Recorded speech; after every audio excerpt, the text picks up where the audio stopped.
Philadelphia Phillies baseball on Comcast Sportsnet, part of the NBC Sports Group.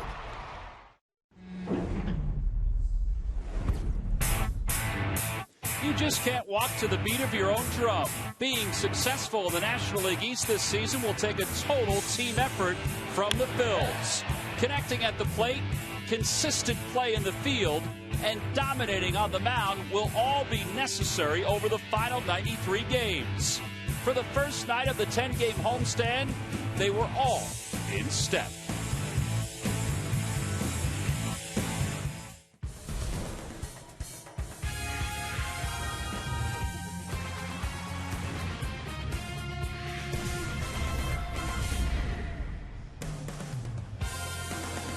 You want to talk about clicking on all cylinders? That's what the Phillies were doing last night against the Colorado Rockies. They ran the bases well, they hit well, and of course, they pitched well, and all that equated to a victory in Game 1 of the 3-game series. Tonight, it's Game number 2, and they're back at it again.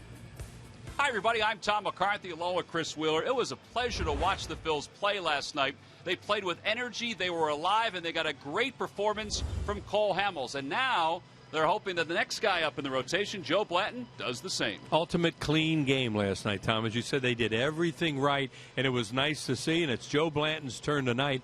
Anything like he did last time will be just fine. Phillies in the final game of that series in Minnesota, there were rain problems. You had no idea what was going to happen. Slugfest after slugfest, and Joe Blanton went out there and was just surgical. Mowed down a very good Minnesota Twins lineup, gave up only 1 run on a home run, and pitched a complete game, got the Phillies out of there in like 2 hours and a half and on their way to Toronto on a long night that they had to spend on that flight into Canada. So he did a tremendous job. Now, Joe, there's 2 stories on him. When he wins, look at the numbers that he has. Just unbelievable. He'll dominate 2 complete games, including the shutout against the Atlanta Braves. When he loses, well, he really gets hit around. And you can usually tell early with Joe Blanton what kind of game he's going to have on whether his fastball location is good. If his ball is down, if it's on the corners, then he uses his off-speed stuff and he pitches a good game.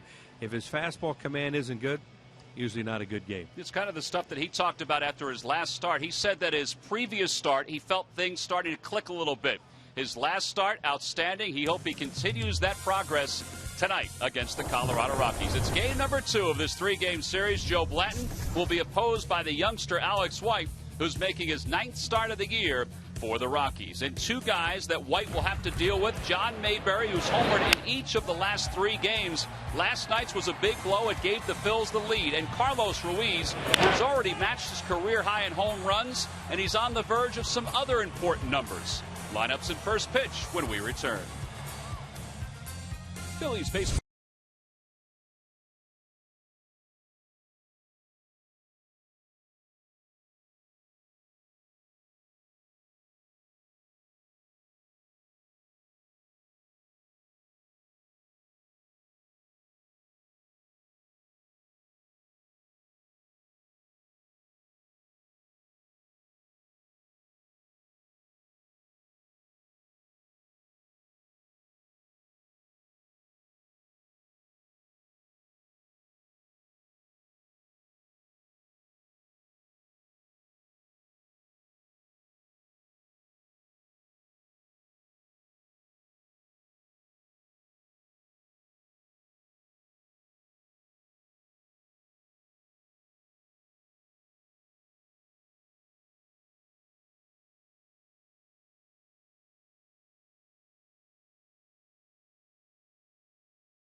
And the Colorado Rockies, the Phillies have taken the field. Joe Blanton just ascending up the stairs of the dugout and heading out to the mound.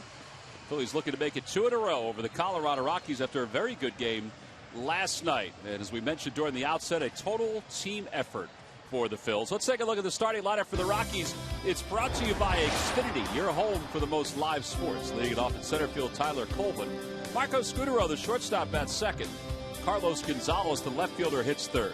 Michael Kadyr's over in right field. He'll bat cleanup. Todd Helton will hit fifth. Jordan Pacheco, the third baseman, bats sixth. And the bottom third of Nelson Rosario and Alex White. And they'll face Phillies right-hander Joe Blanton, who's set to make his 14th start of the year. He's 6-6 Wheels with an earned run average of tick under 5. Yeah, coming off one of his better starts, too, Tom, in that game against Minnesota last week on getaway day. So we talked about in the opening and showed those numbers on him. He's either really good or he's not so hot. So hopefully tonight is one of those games where he's able to locate his fastball and then use his off-speed stuff and pitch well. He hasn't pitched many games against the Colorado Rockies. You see 1-0. He pitched a game, we'll talk about it, a couple years ago when the Phillies parachuted in there for one game on their way home from Los Angeles. And that was like a 12-11 game, I think it was. And he didn't fare real well in that one. You remember that parachute? Oh, I do remember that. It was... That one day in, one day out. Like 32 in a row the Phillies played at that point at the end of the season in 10. There's Charlie Manuel, who was very happy the way his team played in last night's ball game and is hoping that it's carried over. A lot of the players are talking about that today. Jimmy Rollins talked about that at length. Let's take a look at the keys to the game, brought to you by Nissan. Another good one from Big Joe. That's what we're hoping we're going to see out here tonight. And hey, see if the club can stay focused and play another clean game. That has not been their MO this year. And obviously they need to do that if they're going to get better and move out of last place. Well, Tyler Colvin will lead it off for the Rockies. He's playing center field tonight. A guy that's played all three outfield positions over the last couple weeks and first base. In there for Dexter Fowler. Eric Young started last night in center. And here's the first pitch of the day. And it's just inside for ball one. So 1 ball and no strikes the count. Colvin, a .295 hitter. He has 7 home runs and 21 runs batted in.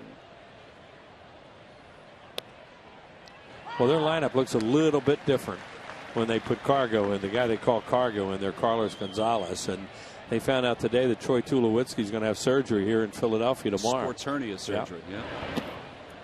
We've heard a number of athletes have that surgery, and they have it here in Philadelphia.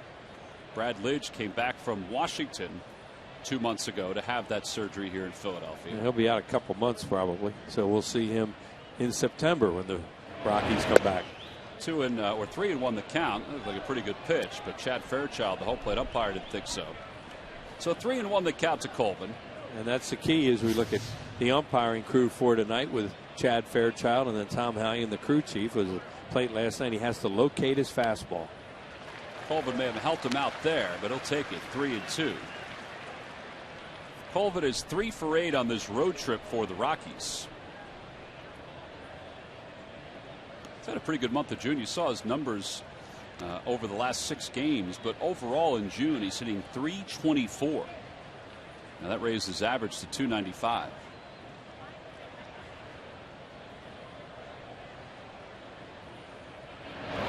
And he got him. Threw him a fastball down and away. And there's one away. Yeah, that was in a real good spot. When Joe locates his fastball, he throws a lot of really good changeups to left-handed hitters. He had an excellent slider his last time out. Real good pitch there, away. You could see Colvin, you know, his mind was kind of in that split second they have to decide, is that a strike or not? I better swing. That'll bring Marco Scutaro to the plate. Scutaro and Gonzalez have had the best months of June for the Rockies. Scutaro sends that one to right. He'll be retired on 1 pitch. So 2 outs for Carlos Gonzalez, and Joe will take that. Well, it's not an ideal night to pitch, obviously. Everybody in Delaware Valley knows how hot it is, and a pitcher would love to get a bunch of guys out on 1 pitch tonight and keep their count down and stay in the game for a while. It's a good night if you want to stay loose. Yeah. It's not a good night if you want to. You have to work exceptionally hard to get your outs. Well, a lot of pitchers, you know, they like a little moisture for the baseball, but this is ridiculous tonight. See, Wheels, that youngster, he's hydrating. That's what you should do. That's hydrating, yeah. Hydrate a lot, or even the fans will cramp up. or the broadcasters. Carlos Gonzalez is a .335 hitter with 17 home runs. He's hit it 7 consecutive games. He's been out the last couple of games because he's had pain behind his right knee. There's some fluid in that area, but he said they haven't drained it, and they won't unless it's absolutely necessary. Now, this guy is a big-time hitter, too, especially at Coors Field, but on the road also he's good. And against the Phillies, he has been out of sight. He came into, well, he was really good in the playoffs a few years against the Phillies, and he just kept it going. There's a liner to center field. Victorino will play it on a hop. Rollins was shaded toward the middle, and the ball flew right over his head. So the first hit of the night. And that'll bring Michael Kadire to the plate. Gonzalez uses the whole field, too, as you just saw there. Take the pitch away, then you give him something middle in, and he can hit tape measure homers, too.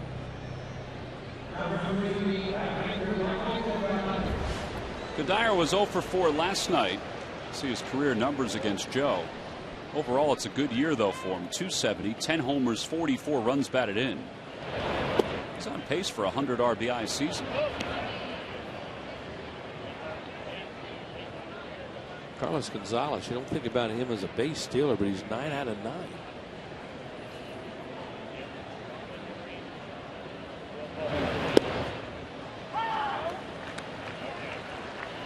Toyota Major League Scoreboard. The ball was flying out of Yankee Stadium today. Martin Prado was 3 for 5 with a home run, 2 runs batted in. Freddie Freeman homered. Jason Hayward, did he hit 2 home runs? Hit 2, yeah. It was a pop-up foul. It's 1 and 2. Yeah, that's a home run ballpark anyway in Yankee Stadium, the way it flies out of there, especially to right and right center. But today it was ridiculous. Derek Jeter homered in the bottom of the first. At that point, though, it was 3-1 in favor of the Braves, and they really didn't look back. So they've won 2 in a row. Yeah, they stopped a 10-game losing streak by winning last night, and then gave himself a 2-game winning streak winning today. Yankees are now 14 and 4 in the month of June. They have the best record in baseball in June. Here's the 1-2. Hit towards second on one hop comfortably to Martinez. He'll throw to first after peeking to see if Rollins was over at second. 4-3 on the put out, no runs. 1 hit, 1 man left. On to the bottom of the first in Philly. It's the Rockies nothing and the Phillies coming up.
Alex White of the Rockies. Let's take a look at the Phils lineup. It's brought to you by Xfinity, your home for the most live sports. Leading it off at shortstop, Jimmy Rollins. Juan Pierre, the left fielder, bats second. Hunter Pence hits third, followed by Carlos Ruiz, the catcher. Shane Victorino's in center field. He'll bat fifth. Placido Polanco sixth. Charlie Manuel can't take John Mayberry out of the lineup. He's been swinging it well lately. He'll bat seventh. Michael Martinez will hit eighth, and of course Joe Blanton's on the mound. And they'll face the 23-year-old from Greenville, North Carolina, out of the University of North Carolina, Chapel Hill. 2-5 in 8 big league starts this year. Number 1 pick of the Cleveland Indians back in 2009, 15th overall. So pretty good prospect. Came over from the Indians in the Ubaldo Jimenez deal last year. Here's the numbers on him, and he's been hit around a little bit. He They say he has a really good sinker, but when his sinker ball is up, he can get hurt. Basically, fastball, slider, and split for his changeup. Mentioned he was the #1 pick by the Indians back in 2009. Look for his sinker ball. If he has the ball down, a lot of ground balls. If he has the ball up, bam. Well, he is going to be on the 75 pitch count, just like Josh Outman last night. Jim Tracy said that he felt like we had to do something non-conventional with the starting rotation. And he said if they reach 75 pitches, then I am taking them out of the ballgame. And that's what he did last night. The third baseman Pacheco's in on the grass for Rollins. And Rollins nubs one to the right of the mound. White picks it up, and a good play by Helton to hang onto the bag. One away. So Rollins off a 2-for-2 3-run game last night. And that's a sign of a sinker baller when it works, is you throw a weak ground ball like that. There's Josh Outman, who Jim Tracy said didn't pitch badly last night. And Outman and the other starters have said all the right things about the 4-man rotation. Jim Tracy said that they can't let him go any farther than 75 pitches because they have to pitch again in 4 days. Or essentially in 3 days. Here's Juan Pierre, who takes a strike. It's 0-1. Juan is hitting .325 with no home runs and 12 runs batted in. Pacheco, the third baseman, even closer for Pierre. And he shoots that one inside the third base bag. It's a fair ball, and it's going to go down the corner. Gonzalez didn't play it well. Pierre's on his way to third. He'll get there easily. Juan Samuel will hold him there, and it's a 1-out triple for Juan Pierre. I think Gonzalez played center field when he was here before, and I don't know if he's used to left field, but as Tom said, he didn't play it well. What he didn't do there, you really have to protect the ball going to the corner. If it hits the side of the seats down there, that's going to carry him out. You're going to keep to a double anyway. But see, what he does is he commits over here. The ball never touches the concrete headed down the line. Watch him come into your picture. Well, he should shortly. And he's going to be in full retreat at this point. He just didn't play the angle very well. So the Phillies have a runner at third for Pence, who takes low. It's 1 ball, no strikes. Juan is safe at third base, safe and secure. New York Light. And the third baseman way up like that too. He can slap a lot of balls by him, but you don't expect a triple in the left field corner. Hunter was 0 for 4 in last night's ball game.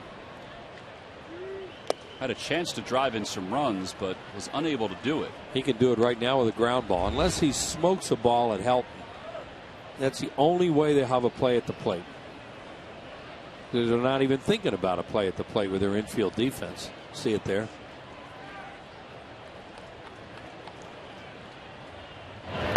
Little low, 2 balls and 1 strike. And this guy throwing all these sinkers right now. It just made to even top one somewhere in the infield and get a run in if he can make contact. Hunter's hitting under 200 with runners in scoring position, and he has Pierre over at third. Yeah, right now he's making out and get him a run. And he grounds one toward the hole. Flagged down by Pacheco. He'll throw out Pence, but the Phillies take the lead. It's 1-0 as Pierre crosses the plate. We'll just put the ball in play in a certain spot and you get an RBI. 41st of the season for Hunter Pence. Yeah, good job by Juan Pierre. Gets a triple on the misplay in the outfield. And then Hunter Pence hit a ground ball. You know, that's not a hit with a runner in scoring position, but he got the job done. It's good execution.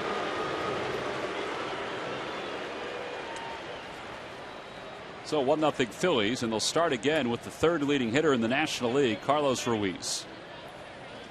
Carlos is hitting .358 with 9 home runs, 38 runs batted in. Carlos has tied his career high in home runs with the 9. He hit 9 back in 2009. He's 2 RBIs away from last year's total. Isn't that incredible to think really of? Is. Well, he'd never been a big RBI guy. You know, sitting down the order for the most part. You know, he'd been sitting there in that 8 hole, and it's not a big RBI spot. But, you know, you can hit some homers down there, but in many ways they pitch around you down there. In the 8 spot. So he's in an ideal position to knock in runs, and he's taking advantage of it up a little more in the order. Grounds that foul. It's 1-2. Well, he's 16 RBIs away from his career high. Yeah. in the middle of June. Well, getting to the third week of June. Official day of summer, and it feels like it. First day of summer. 7:09 p.m. Eastern time became the first day of summer. Just happened. Huh? Yeah. Welcome, Wheels. Felt like it too. Just had that feeling that summer had arrived. But tomorrow is the longest day, right? 21st. Yeah. Here's the 1-2 pitch. Line the opposite way. Here comes Kadire, diving play, and he comes up with it. So Ruiz is retired, and a nice play by Michael Kadire. But the Phillies do score a run. A triple by Pierre, a ground out by Pence. On to the second. The Phillies up 1-0.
App at 12 app. It's 2012, Wheels, for your iPhone, iPad, Android, BlackBerry, and Windows Mobile. Get live audio, pitch tracking, video highlights, and more. Text AtBat to 31826 for more details. Summer 2012. Yep. Todd Helton leads it off and takes a strike. Helton 0 for 2 with a run scored in last night's ball game. His average at 239 with 7 home runs. Watching the Yankee game today, and they had a trivia question that Todd Helton, Derek Jeter, and Chipper Jones are the only active players with 2,000 games with one team. Jimmy Rollins, who is playing in his 1,703rd game with the Phillies, he's on his way to joining those guys in the next couple of years. The ball's hit to center. Victorino's out there, and there's one away. Here in the second, Jordan Pacheco is coming up, and we'll check in with Murph. Murph? All right, thank you very much, T-Mac. And, believe it or not, it won't be very long before the 2012 London Games are here. And someone that will be in London, of course, is Carly Lloyd, the pride of South Jersey, the pride of Delran High School, part of the U.S. women's soccer team. It's right around the corner, 3 weeks. You have to be pretty excited about heading over there. Yeah, I'm super excited. I mean, anytime you get to compete in the Olympic Games is truly an honor. This will be my second one. And, going for gold. It's hard to top the first one because you guys did win gold the first time around, and you were a big part of that. I know people probably ask you all the time what the greatest memory is, and obviously it's scoring that game winner, is it not? Obviously, yeah. That moment was huge. It was probably the biggest moment in my career. Hopefully, there'll be more memories like that to come. But that was in the past, and I want to create new memories of this Olympics going into it. You guys will head to London and be certainly one of the favorites, if not the favorite, to win gold. When you talk about pressure, I mean, is there a lot of pressure at that point? There's always pressure on us. We're #1 in the world. We came off the World Cup. We didn't win the World Cup.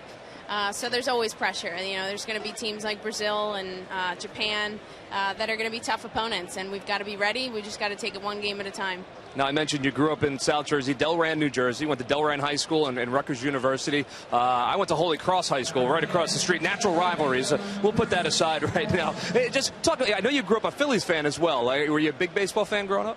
For sure. I mean, I have pictures as a youngster in my Phillies hat, and watching the games. I loved coming to the games. I'm, a Phillies fan for life. Follow all the teams, and it's a great atmosphere to be at. When you're able to come out and enjoy a game, like we were talking about before we started, you're leaving in 3 weeks, so I'm sure that is on the mind. But nice to be able to get out and enjoy the Phils for a night and relax a little bit before you have to head over to London. For sure. I mean, I just got back from Sweden last night. Jet lag's doing okay. Great to be here watching the Phillies play.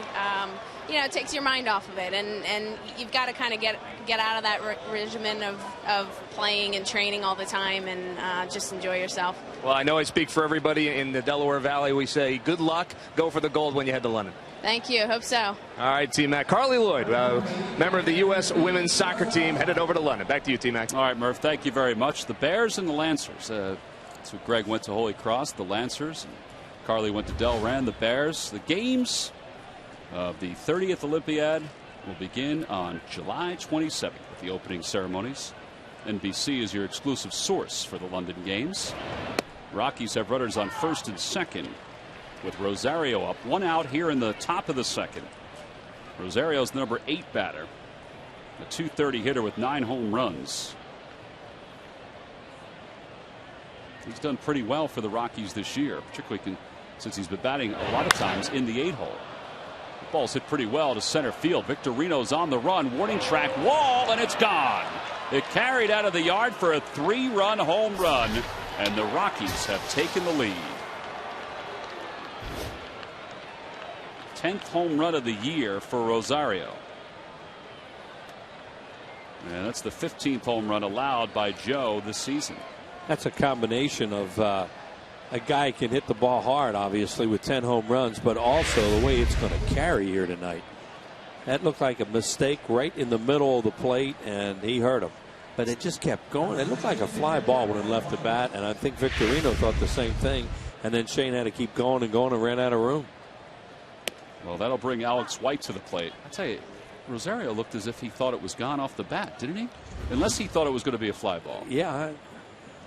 They can feel, when they hit a home run, guys usually know because they say they don't feel a whole lot. But that thing looked like it really took off, and there is a little bit of wind. But when you have hot weather like you were just talking about all the home runs in New York today. White is swinging a miss, and there are 2 outs. Second strikeout for Blanton. And it'll bring Tyler Coleman to the plate. Well, the Phillies last night fell behind 1-0 and wound up winning the game 7-2. So they're playing from behind here tonight after taking a 1-0 lead in the bottom of the first.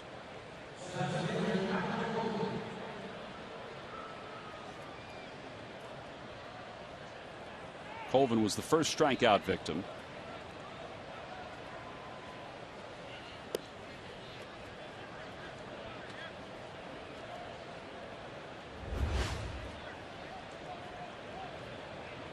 Dexter Fowler is the everyday center fielder, at least he was for the Rockies. Last night, though, Eric Young was playing center field and made a really nice catch and moved around pretty well out there.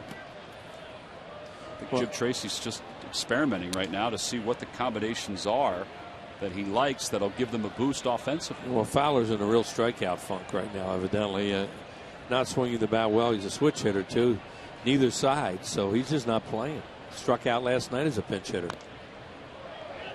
2-1 the count. Ball caromed off the roof of the dugout. Got a piece of Pete McCannon down there. Rich Doobie wound up with the baseball.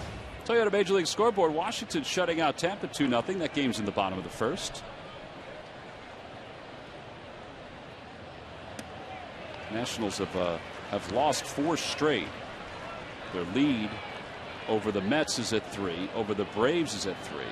Over the Marlins is at 6, and over the Phillies at 8. Baltimore hasn't scored in that series in New York against the Mets in 2 games. 2-2 pitch. A little low, 3-2.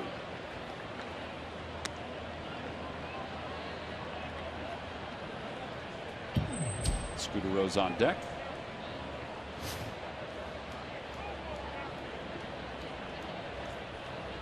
Swing and a miss and a changeup. So Blanton picks up his third strikeout. He's gotten Colvin twice, but he's also been gotten bit by a home run. Rosario's 3-run shot to center field has given the Rockies a 2-run lead as we go to the bottom of the second here in Philadelphia.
Don't forget, NBC is your exclusive source for the London Games. The opening ceremonies will be July 27th. The closing ceremonies will be August 12th. All 32 sports, all 302 events live on a host of NBC networks, online, on your mobile devices.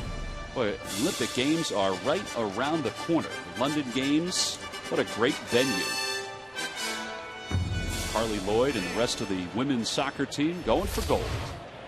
It's a time difference there, about 5 hours probably. London, 5 hours, right? Yeah. Yep. Shane Victorino lead it off here in the second. Phil's down 3-1. Victorino 248. Last night he was 1 for 4 with a run scored.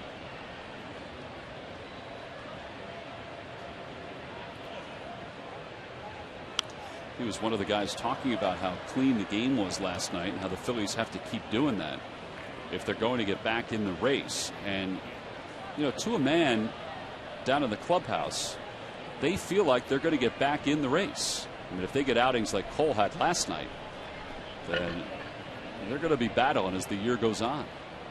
And that's a good thing. Well, they better think that way, because that's what they're here for, is to think that way to win.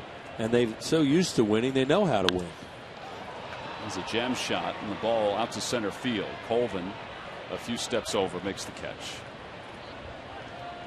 And that'll bring Polanco to the plate.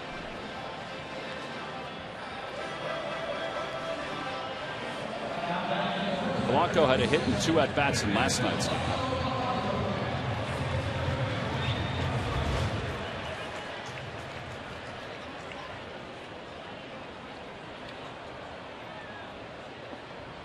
See Polanco's numbers this year here at Citizens Bank Park. He's a lifetime .314 hitter here at Philadelphia. Takes a strike and it's 0-1. Lucky McDonald's Phillies home run jackpot contestant is Robert Chuff of Chester. Phillies hit a home run in tonight's ball game. The Bob will win $100. Boy, he's a fast worker. He gets the ball and he's ready to go, and throwing a lot of sinkers so far as advertised.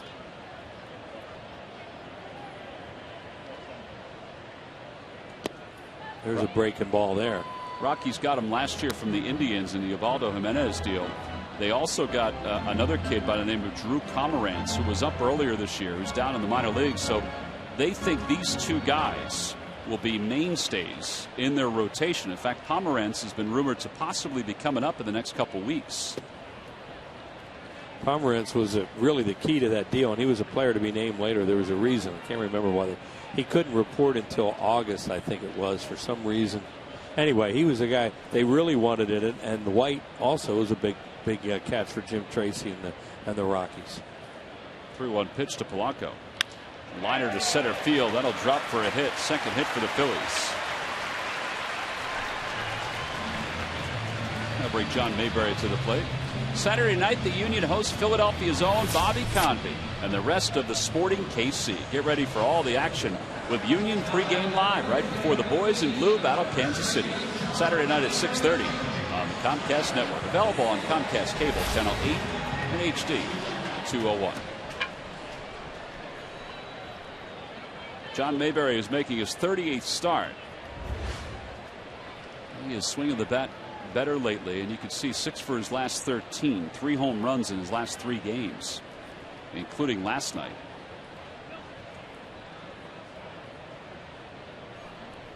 And he takes a strike. It's 0-1. This guy could give him something to hit too, because he likes the ball down.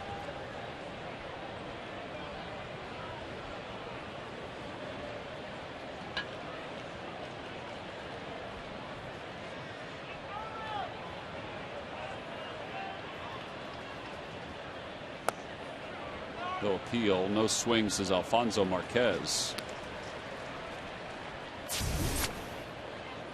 See, the last 5 starts for Mayberry, who's over at first tonight. 381, 6 extra base hits. Yeah, he's been facing some left-handers too, and he's really been hitting left-handed pitching. That's the hope they had for him this year. You know, the master plan was hopefully that he could be at least a platoon player with Nix in left field. Nix got hurt so early. Mayberry struggled, so that whole plan blew up fast. The other part of it, though, is that Pierre's been so good. Well, you know, but during the offseason, Pierre didn't even factor into it. Thank goodness the Phillies had Pierre for a lot of this year. Yeah, as you said, he's done a really good job for him. Rosario out to the mound to talk to White. Wheels, I've gotten to the bottom of the number 6. You want to hear about it? Yeah, I want to hear it. Well, when asked about why he wears number 6, which is a low number, as Blanton's taking a look at his contact, White said, "I've worn it since I was young, so I wanted to wear it again. That's it." Wore it in college. Didn't wear it when he was up with the Indians. Didn't wear it last year with the Rockies, but he's got a little seniority now, so he can go in and ask for it. Very little seniority. Well, swing and a miss. Well, it's different now. And plus, he didn't have to worry about a lot of retired numbers yet with the Rockies. They're a young franchise. Or guys that, let's face it, I mean, you look around their infield. Nelson at second. Pacheco at third. That's going to be a retired number. I would agree with that. Got a lot of young guys on this team mixed in with these older guys in the dirt. And it's 3-2 to Mayberry. You're down by 2 runs. Mayberry does strike out a lot, so I'm thinking whether or not they would run here, stay out of a double play, but down by 2 runs, probably not. That's what base runner does over at first base. Polanco looks over at Juan Samuel to see if he has a hole, because 3-2s are automatic runs. He doesn't go. Ball 4. And it's first and second with 1 out. So at a Major League scoreboard, how about Arizona and Seattle? Arizona wins it 14-10. Miguel Montero, home run, 4 runs batted in. This on the heels of Ichiro Suzuki last night, picking up his 2,500th hit in the United States. Yeah. He has 25:03, where he had 25:03 going into that ball game. He was one of the fastest guys, service time wise, to reach 2,500 hits. Oh, he's way over 200 hits every year when he came over here. Well, combine his numbers between the States and Japan, and he has 3,781 hits, which is 3rd in baseball, behind Pete and Ty Cobb. Well, he's legit. I mean, we've seen him so much on television, lucky enough to see him in person a few times. And that guy's an amazing offensive player. Think about when he gets his plaque for Cooperstown. Yeah. He can get 3,000 hits in the major in over here if he sticks around that. Probably. You know, I mean, he's starting to go a little bit, fade a little bit. That's what they were talking about when we were out there last year. But then he would go up there and he does that swing where he looks like he's running towards first base and his hands are way back. He's got a magic wand. Michael Martinez, the hitter. Martinez hits one in the air. Deep to right center field. Going back on it is Kadire. That one is gone! Your 3-run home run for our 3-run home run. And the Phillies retake the lead. It's 4-3 here in the bottom of the second inning. First home run of the year for Michael Martinez. They went out and talked about it. And, you know, one of the points we were trying to make tonight, that the ball's really flying. But what happens with high sinkers? That many times, especially on a night like this. 92, 93 sinker, right-handed pitcher, left-handed hitter. Look at that thing up. And, you know, he took a look at it. No. But this is a little bit like Denver. On a night like this. On Robert H. Huff of Chester, PA, you've just won $100 thanks to Michael Martinez and a McDonald's home run jackpot. But nothing's sweeter for a left-handed hitter than a right-handed pitcher who throws high, hard sinkers. They just jump. Blanton fights it off up the first base line. 3 unassisted for the second inning.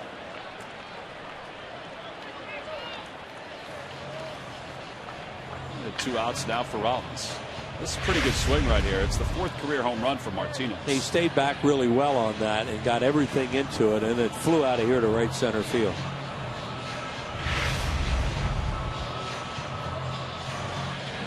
Ball was pinballing around out there.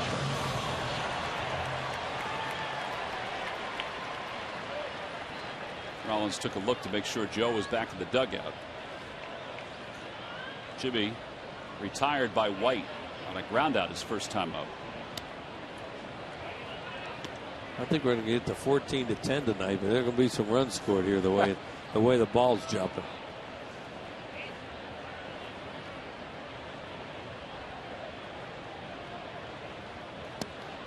About 2 3-run homers out of the 8 holes. That's something you really don't expect. Yeah, but their 8-hole hitter has 10 home runs. Yeah, that's true.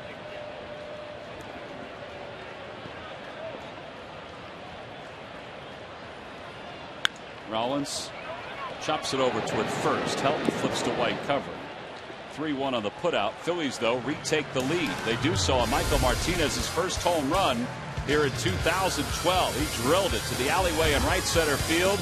All smiles as we go to the 3rd here in Philadelphia.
For all the information, and please submit your answer on the subject line. All right, Wheels, here we go. Which current Philly holds the Rockies record for most singles in a season with 163 in 2001? The answer will be revealed in the 7th inning. I don't know if we should have given you the date. Yeah, that helped. Marco Scutaro takes a strike. It's 0-1. You tell me I had a layup last night. I didn't think that. Well, that's why we gave you a layup tonight. That one's easier.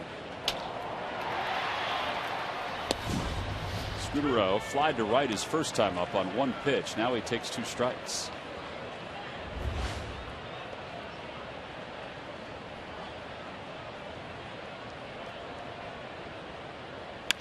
It's that one off the mound. Rollins to his left, bobbles momentarily.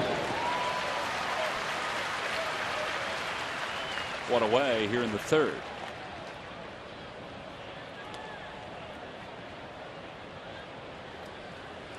Well, Joe trying to settle back in now that he's got the lead again. Last outing when he went 9 innings against the Twins, he struck out 7. He allowed 7 hits and the 1 run on a home run. Oh, he had great control in that game. Threw the ball basically where he wanted to, and got a lot of quick outs in the game. That one's over to second, caught out of the air by Martinez. That's about as weakly as you're going to see Carlos Gonzalez hit a ball, especially against the Phillies. He ran something in on his hands there, it looked like. It sounded like he broke his bat. Maybe a slider, a cut fastball, but something really jumped in on Gonzalez.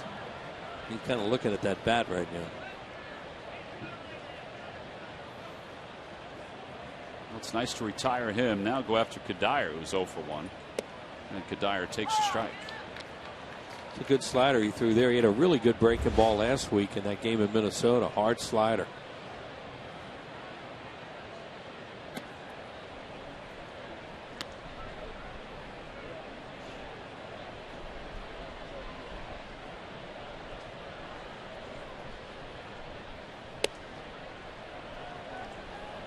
Well, there have been a couple pitches that Joe has wished he had.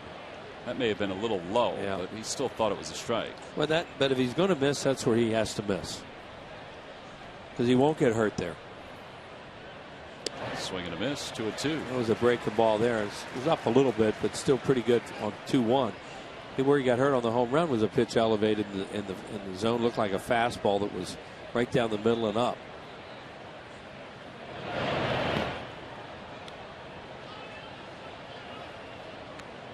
Oh, we venture back to the out-of-town scoreboard, where Red Sox are on top of the Marlins 3-2. Mike Aviles, a home run, 3 runs batted in.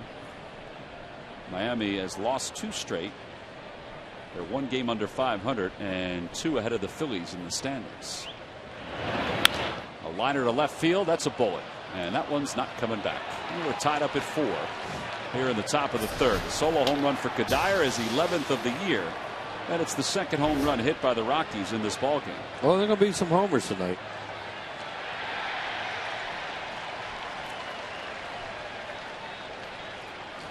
That's 15 home runs now in his last 8 starts. See what the location is. I don't think you have to add anything to that. Where was it? Right down the middle, about thigh high, and bam. Boy, he killed that. Well, he's strong. Helton takes a strike. It's 0-1. 2 outs here in the top of the 3rd. Phils and the Rockies even at 4. Some of these home runs could hurt some people in the stands in that.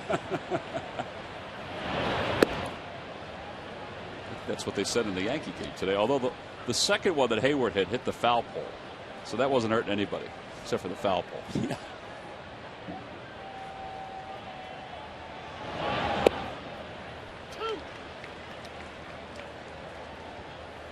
How about that stat, though, on Helton and Chipper Jones and Derek Jeter? You think about it, you're in awe that they've played so many games with one team, and then you sit back and think, well, that's the way it used to be. On the hands, Mayberry to the bag, so the inning comes to a close. But the Rockies do tie it up. Michael Kadire's 11th home run of the year. So cool it off here in the bottom of the 3rd. The Phillies and the Rockies tied at 4.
By AT&T, rethink possible. And by Dodge. Visit Dodge.com or your local dealer today. Well, some home runs being hit here tonight. Phillies have one, a 3-run shot by Michael Martinez. The Rockies have 2, a 3-run shot by Wilin Rosario. And then Michael Kadire hit a solo shot. So as we go to the bottom of the third, we're tied up at 4.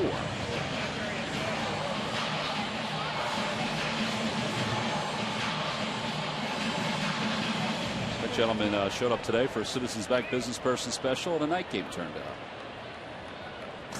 Juan Pierre will lead it off. Still bright out there. I would take the tie off, though. Wouldn't you take the tie off?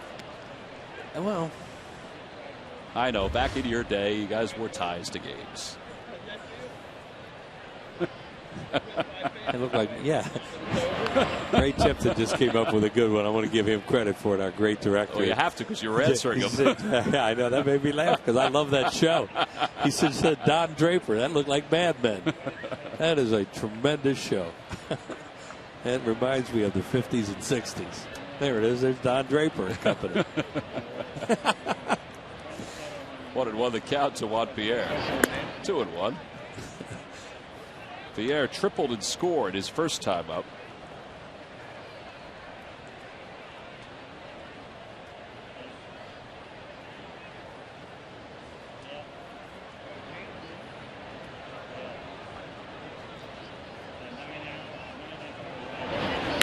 Juan hits it toward right. Wasn't deep. Kadire stepped back a little bit and makes the catch. So one away. It'll bring Hunter Pence to the plate. Let's bring in Greg Murphy with his Major League Notebook. Murph? All right, T-Mac, the Major League Notebook brought to you by Gwinnett Mercy College. Roy Oswald is back in the bigs. The former Phil will make his Texas Ranger debut on Friday night. Of course, he was signed at the end of May by those Texas Rangers. He pitched 4 games down in the minor leagues and says he is ready, and he will pitch on Friday. And guys, the Boston Red Sox got a little bit of a scare last night. Dustin Pedroia had to leave the game after re-injuring his thumb, a thumb that kept him out for a couple weeks earlier this year. He is not in the lineup tonight, but we're told from the folks in Boston that it is not serious. They think he will be back tomorrow. So Dustin Pedroia not seriously injured with that thumb. Guys? All right, Murph, thank you very much. And Wheels and I have one question for you. Yes. How come you never talk about the vendors? You know what? The vendors here at Citizens Bank Park do a wonderful job, as we all know. And they are working hard, and there you go. Keeping everybody hyped. Absolutely. Head stakes low. It's 1-1. There we go. It's one of the vendors. Hot dogs, $4 here. A little cool beverage. Murph meets a lot of folks as he walks around the ballpark, and we overheard a conversation he was having with a vendor about making sure that we point out how good the vendors are, and they are great. They are great, and they're having known some vendors over the years. A lot of them are real characters, and they really enjoy what they do. There's a personality involved in that a lot of times. Heads takes inside. 2-2 the count. Used One to be out here in the third. Great vendor when I was a kid. At the Palestra, he sold ice cream, and here he sold hot dogs. His name was Charlie Frank. And in the Palestra, he used to go selling ice cream. He used to go, "Take your tongue on a sleigh ride." We loved that. And he looked like Bob Hope. So you know, people look back the old days at the Palestra and go, know exactly who I mean. And the hot dog guy, Charlie Frank. You want to talk about a guy that's working hard. That's a good shtick. Yeah. I don't know what he's doing, but he's enjoying it. He's got that parrot on his head all the time. Big Jimmy Buffett fan. 3-2 the count to Hunter Pence. Wheels, I think he needs a new shirt, though. Unless that's his lucky shirt. Well, maybe that's his gamer. He has a new one every night, I hope. Has a good night, selling some stuff, so he doesn't want to change it. Ball's hit towards short. To his right a step is Scooter. And Pence just nailed at the bag. Boy, he was moving up the line. 2 outs for Carlos Ruiz. Don't forget, tomorrow the Phillies will wind down this series with the Rockies. A 7:05 first pitch. Now all fans coming to the ballpark will receive the MLB Network drawstring backpack free to all fans. Tickets are available by going to Phillies.com. It's a great giveaway. Those drawstring backpacks are Well, for the last several years, folks have been using them for everything. Carlos Ruiz lined out to right his first time up. Swing and a miss, and it's 0-1. Carlos went up there looking for a first pitch sinker, and he was going to do some damage. Only got a slider.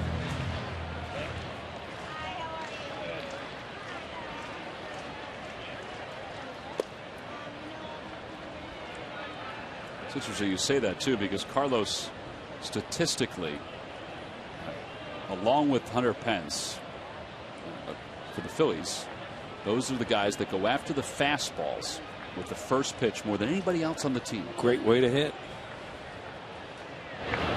But a lot of guys wait a pitch or two. Like John Mayberry takes a pitch every once in a while. But well, there's different approaches. You know, hitting first ball fastballs.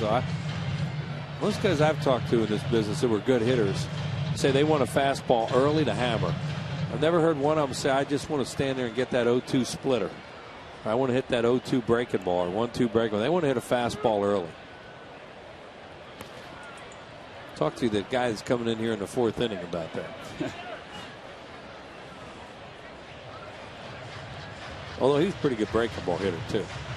But you know, I don't know that he went up there looking early in the count for breaking balls. He was looking fastball.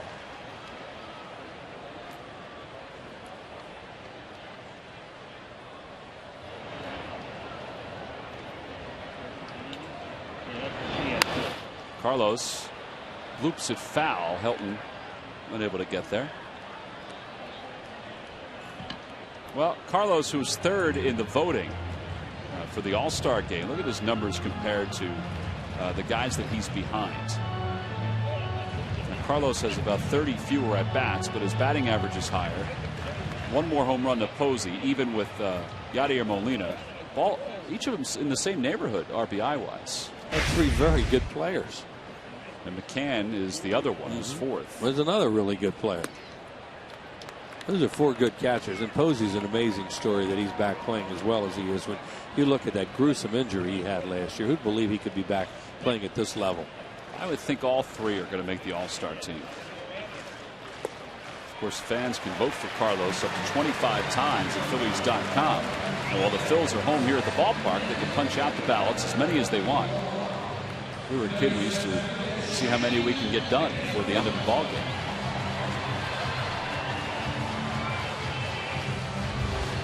So 2 outs. Here's Victorino, who flied to center his first time up. That walk by White, the second one of the game. Yeah, he didn't want to throw Ruiz many fastballs. He got a lot of breaking balls and a split or 2 in there.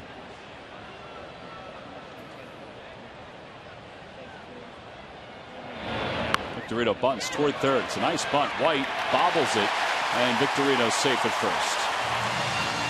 So he's safe and secure. Ruiz the same at 2nd. I guess he figured with Pacheco back as far as he was, they might as well give it a try. If he was swinging the bat the way he was last year, then you'd want him to swing away as the number 5 hitter. I want all left-handed hitters in this lineup to swing away at this guy as much as possible. But, you know, hey, put a perfect bunt down there. Well, perfect. And you know, that was going to take the pitcher to do everything right to throw him out there, and he wasn't able to pick the ball up. Charlie and I talked about that today, about, you know, just getting more base runners. That's one of the points that he's trying to make to the guys, too, is just getting on base, whatever way you can, because the more base runners, the more pressure on the pitcher, particularly a young guy like White. Polanco takes a strike. It's 0-1. Shading towards right center the way most teams do. See Coleman right there, the center fielder. To the right of second base, to his left.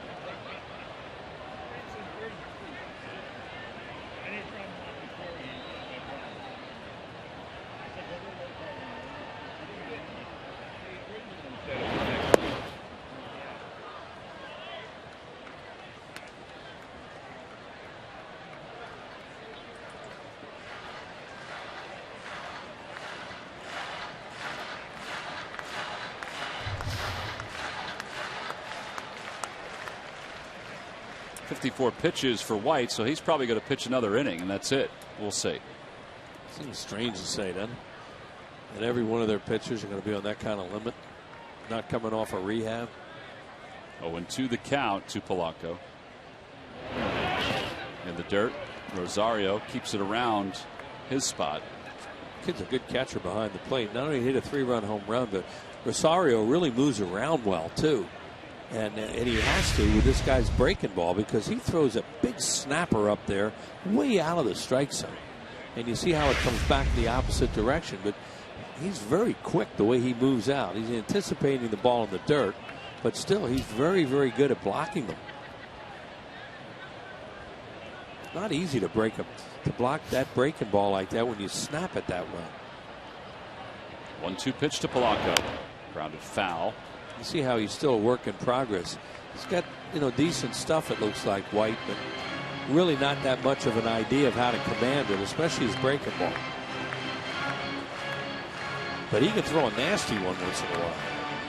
And if he's ahead, guys may swing it. They may swing at it. The only thing is, when he throws it so far out of the zone, most big league hitters will see it out of his hand that it's not a strike, or that it has no chance to be a strike.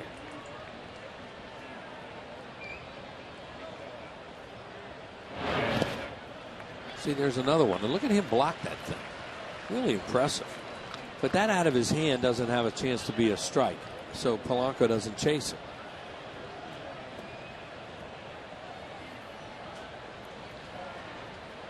He should have about 3 or 4 wild pitches right now.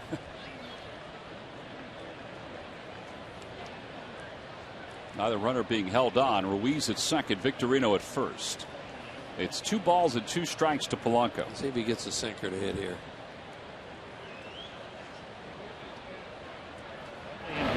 Opposite way down the right field line. Slicing foul. And he did.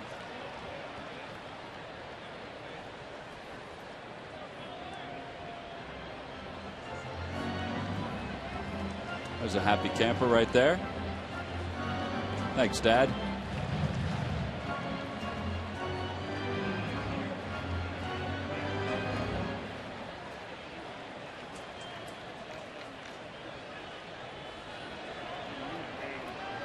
It's a pretty good spot to sit if you want to get a foul ball. Yeah. As long as you stay in the stands. Stay in the stands and be careful, because they skid coming down there.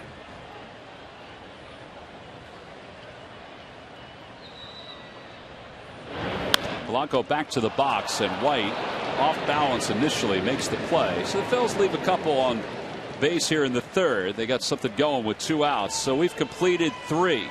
Vendors and all, we go to the 4th, working hard for a Phils victory here at the ballpark.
Boise fireworks paper in 29 vibrant colors. From who?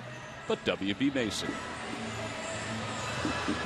Jay Victorino is making sure that a a young fan gets that baseball he's just finished warming up with. Folks enjoying the CavityBusters.com smile cam. It's up on the video board as we go to the top of the 4th.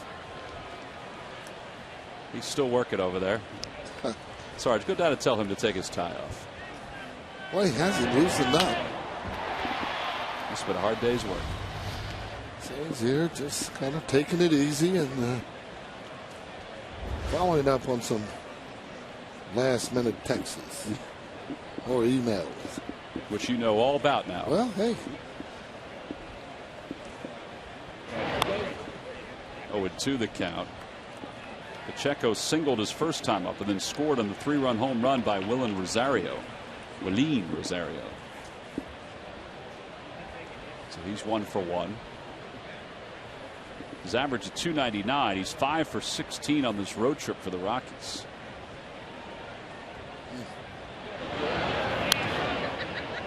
Blanton's jamming him on a couple of these pitches.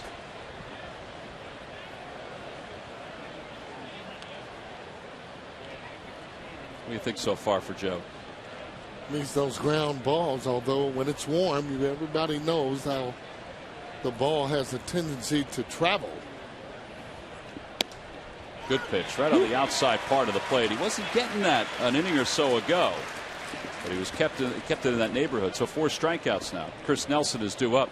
All right, first of all, before we go any farther, I want to compliment you on how you've matched your outfit today with the brown hat and the tan slacks, along with the new Tommy Bahama. I was undecided. I was going to go with the red hat because of the red P that we have on the shirt, but can't really see the red P on TV, but you can see a little bit with Sarge right there. So I just decided to make sure there was a different hat than I had the last time. Boy, that ball hit a long way. It sure was. Chris Nelson, the opposite way, his 4th home run of the year. It's the 3rd home run of the night for the Rockies. They lead it 5-4. And it's coming on back. Yeah, just talked about how that ball carries. That's why you need some sink on the ball. You have a right-hander that hits that ball that way. That's when you can tell they're seeing that ball pretty good. And he has power to boot. Take a look at it. See exactly where it is. Breaking ball. Breaking right down to the middle of the plate. He wants that ball breaking where it's breaking away toward the outside corner. Just to let you know that I'm still out there. Joe comes up and in. Nothing wrong with it. Want to know the count to Rosario, who had a 3-run home run his first time up. I think sometimes they ought to do it a little bit more.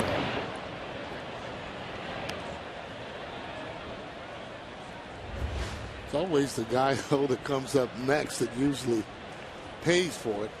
It's a lot of home runs in the last 38 2/3. 17 overall, 16 in his last 38.2. Yeah, these last 8 games, he's given up a bomb every game. And you're right, a lot of home runs, and they're seeing the ball. They're seeing the ball good. That one should still stay in the yard, and Pierre makes the catch. So 2 outs. Well, 5-4. The good news is the Phillies got a 3-run home run from Michael Martinez. So the way they played last night, and you hope that it carries over, they're going to be into the Rockies bullpen very soon. Yeah, they can score some runs off this team. There's no question about it. And with only pitching 75, doesn't matter if he's doing good or doing bad. He'll be out of there. What you want to do, even though they might be a little stronger in the bullpen, they're going to be getting taxed. You want to get into that bullpen. Want to know the count to Alex White, who struck out his first time up. Popped him up. That's in fair territory right now. Ruiz off with the mask. He's under. Pounds the glove. It's usually an indication that he reads it well. The inning is over, but the Rockies retake the lead. 3rd home run of the night. This one by Chris Nelson. He'll go back to work with the rest of the Rockies defense when we get back.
We're for homes. Talk to us today about how we can help guide you to the loan that's right for you.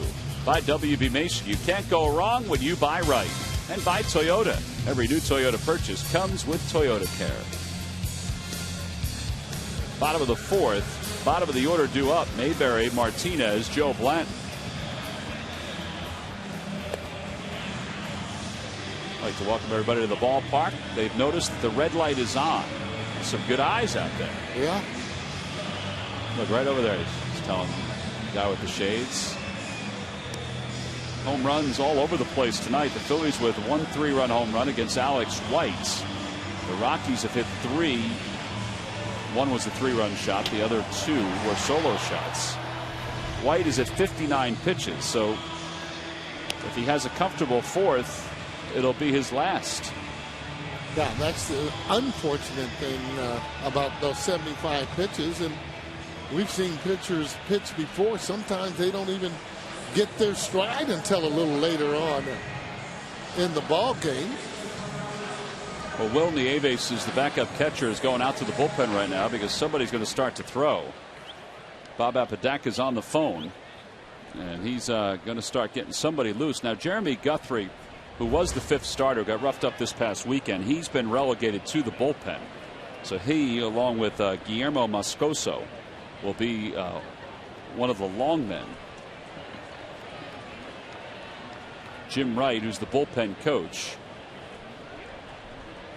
will get the reliever up and running as John Mayberry leads it off. Mayberry takes a strike. It's 0-1.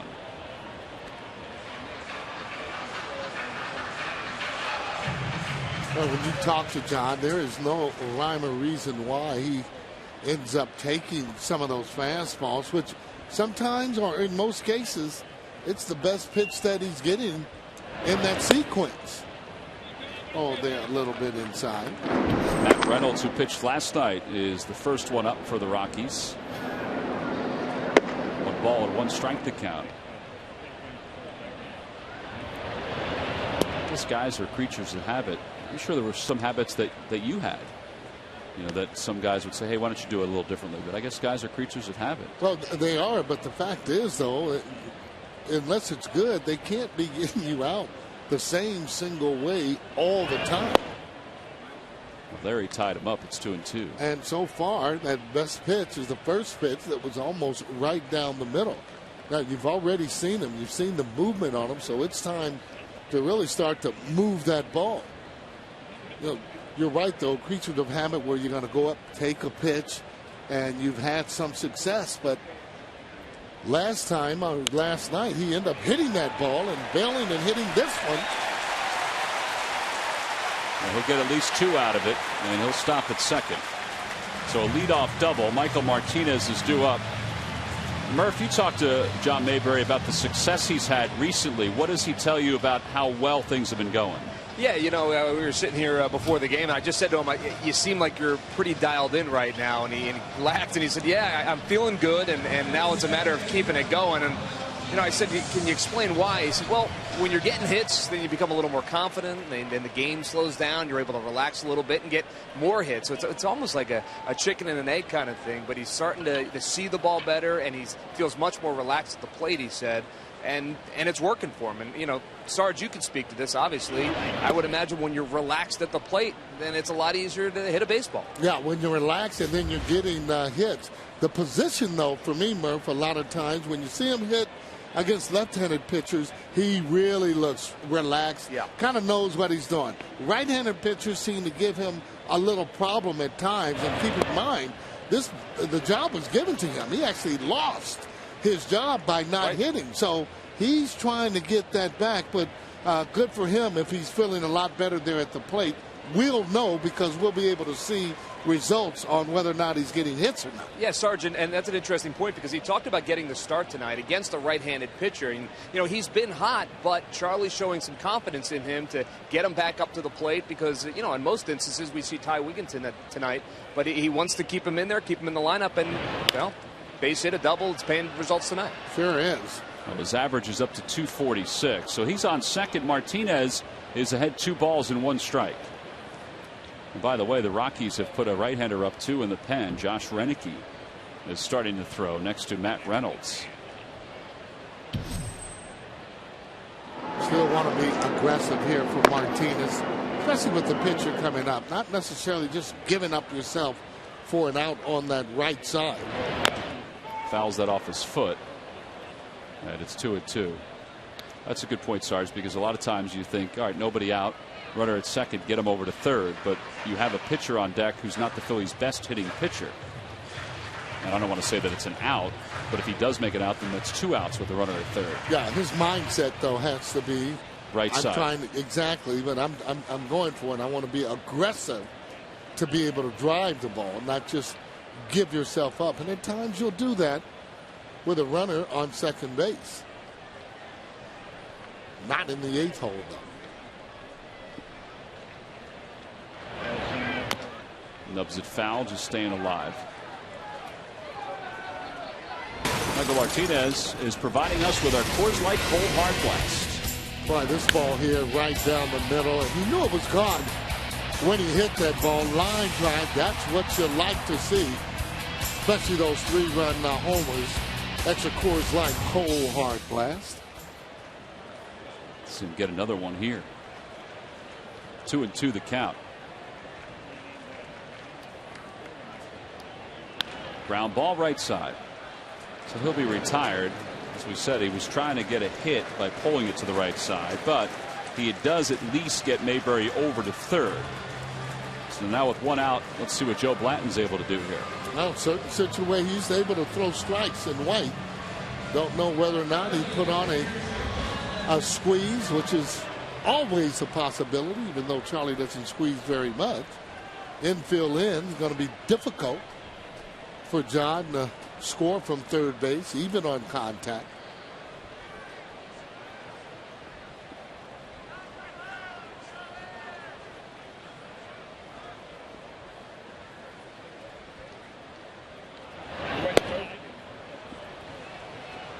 Wow.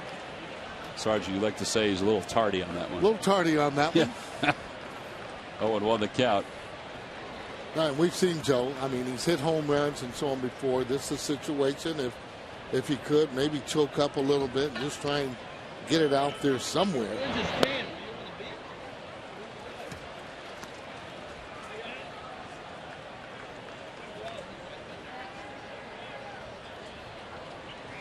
No, he's probably not want to take a chance too, especially with J-Roll coming up. He's been seeing the ball pretty good. Just don't want to run into an out there, especially once you get to third base. Outside, 2-1 the count to Blanton.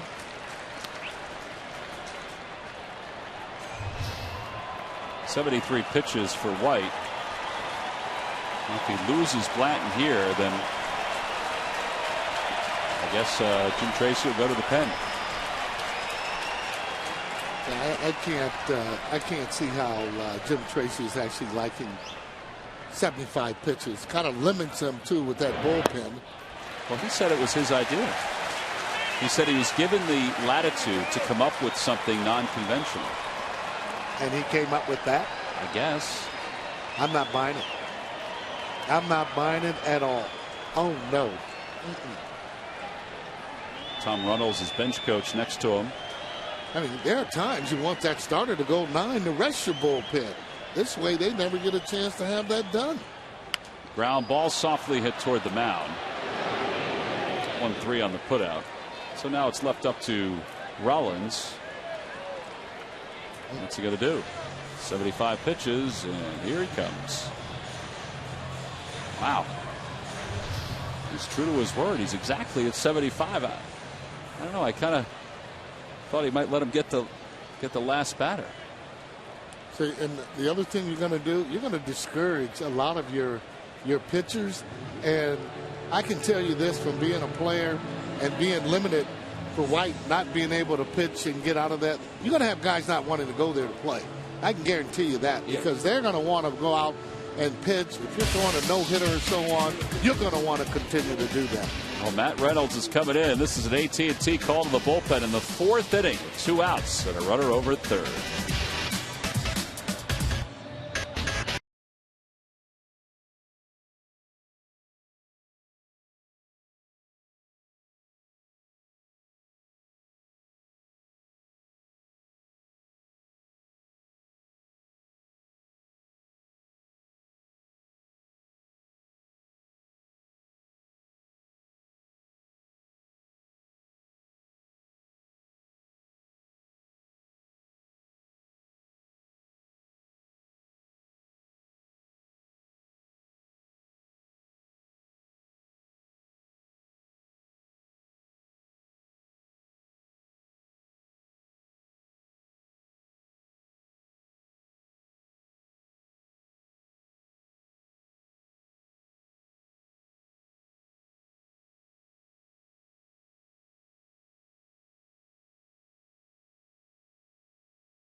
27th and the 28th. But the 25th and 26th, you hear that, Sarge? Yeah.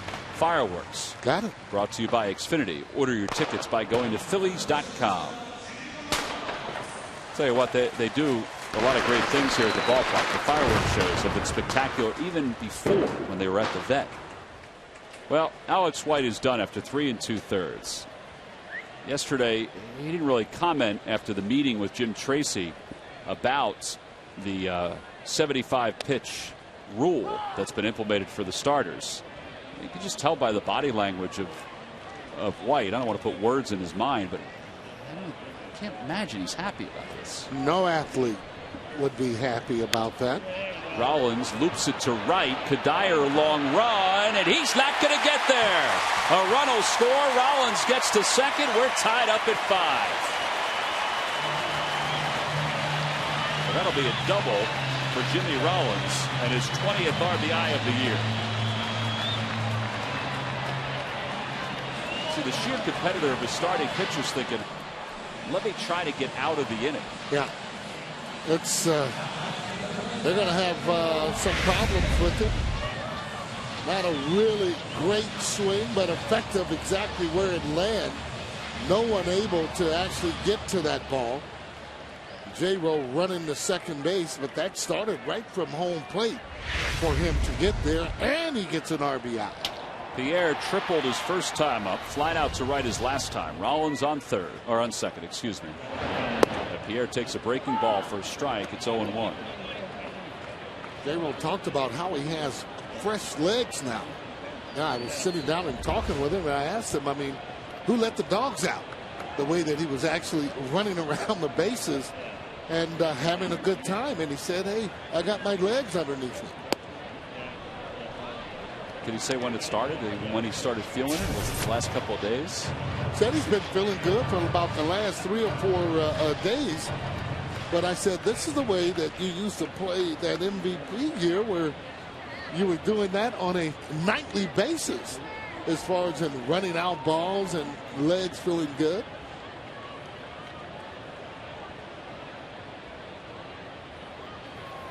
Said he feels the same way he did when he used to run track. He ran that third leg, and that was interesting too, because you got to maintain the lead on that third leg or increase it. Don't want to give anything up. I didn't know it was really that fast to be on a track team, but no, apparently the way he's been moving the last couple of nights there, and especially last night's game, the score from first base. Well, I thought that was, and Juan Samuel talked about that today. I thought that was a clear indication he was moving well. And I said to Sammy, I said he was getting to third base pretty quick. He said he was moving. He was putting himself in position for me to make a decision. And that's what the third base coach, Samuel, wants to do. You got to give him that effort and keep going as if you're going to score. He's reading the play, and if you can't, he's going to hold you up. 1 ball, 2 strikes, the count to Pierre. Curveball rolled to second. Nelson took his time. It didn't cost him, but Pierre was hustling up the line. The Phillies tie it up on an RBI double by Jimmy Rollins. So Alex White's night is done. Into the bullpen for the Rockies.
The latest news on all your Philly teams. Get Philly Sports when you're on the go, right at the palm of your hand. Download the free CSN Sports app today. See, Sarge, that's the next thing you have to do is download the CSN Sports app. Then you're going to really be in tune with what's going on in the sports world. I will show it to you. I already have, Tom. Have you really? That's right. I don't even know who you are. Well, let me tell you. You get beat up a little bit on some of the different apps and so on. You learn real quick, okay? One ball, one strike to count to Tyler Colvin. Murph and I were in the office today. He was sitting down doing some work, and I walked in, and the TV was on, but the game we were watching was over. But there was still some noise as Jeremy Guthrie's warming up. Still some noise coming from your area of the room. Colvin hits one in the air to center. Playable for Victorino. He's under it. And there's one away. Anyway, your iPad had been put down, but I could still hear you were watching another ball game. It's quiet in the room except for, but you weren't there. You were watching the game, but you weren't there. Yeah, well, I put it on, and I'm wandering around as I'm talking with different people and so on, and getting different tidbits for the game. So, yeah, I guess I did have that on. And do you remember which game it was? It was Arizona. That was an early game. That's right. Seattle. Yeah. Well, just doing a little homework. I just think about where you were a year ago, Sarge, when it comes to all this technology. And where you are now. And like, even Wheels got into the mix today. What did he say to you today? Like the Stone Ages or something like that? Because you made that comment that you were going to the App Store a few weeks ago, which L.A. and Scott have not let die. No, it has grown legs. Right, and Wheels today said, where were you going to go? Google store. Oh, that's Google store, yeah. Right. Well, first thing to go is the mine, and I keep telling him that. But, got to kind of keep it light around here, too, and hopefully by doing that, we'll start winning some series. All right, so it's good that you're in tune with that youngster right there. He has the CSN Sports app. You have it. Yep. Everybody has it.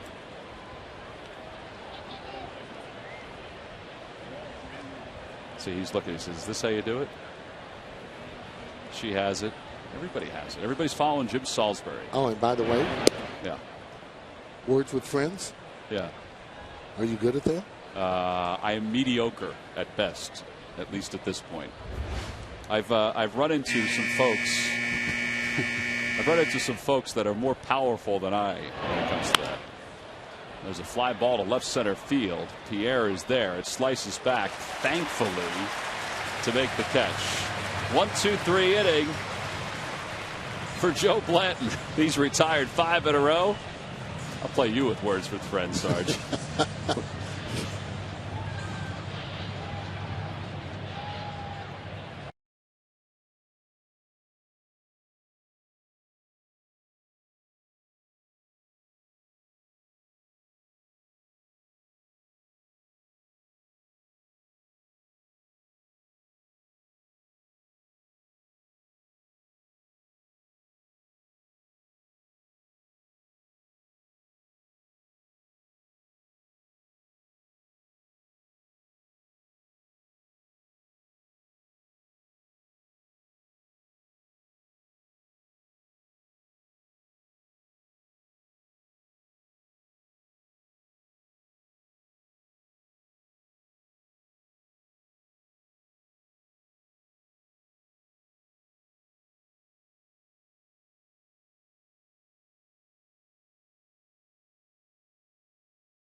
If you're sitting at your computer right now, go to Phillies.com and vote up to 25 times for your favorite Philly player, including Carlos Ruiz. Help send Chooch to this year's All-Star game in Kansas City. It would be his first, and it certainly is a deserving vote. Again, go up to 25 times at Phillies.com. You can vote anytime.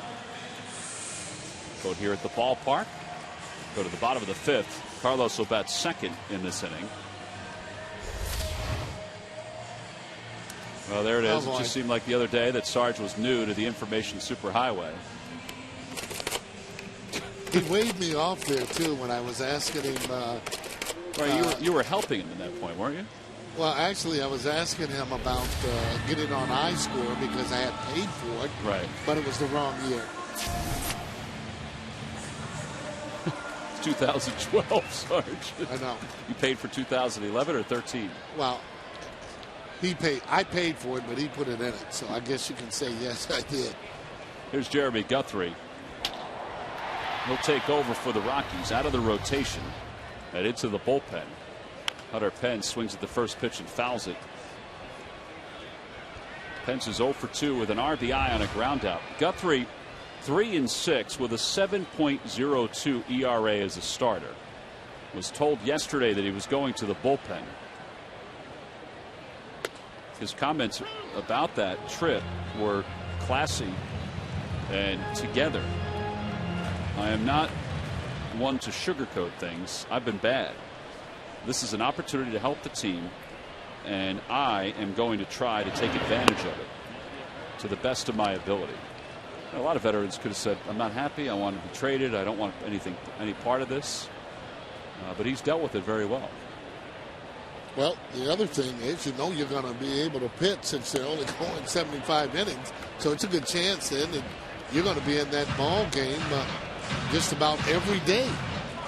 Just wondering what they're going to do once they tax that bullpen. Everybody's tired.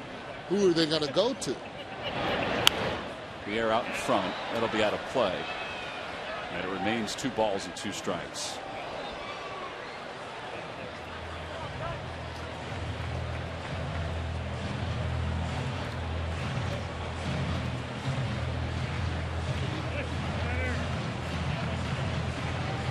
Alex White still sitting in the dugout. Friedrich will start tomorrow. Or excuse me, will start on Friday for the Rockies against the Rangers, sitting there talking to him. Another one of the young pitchers.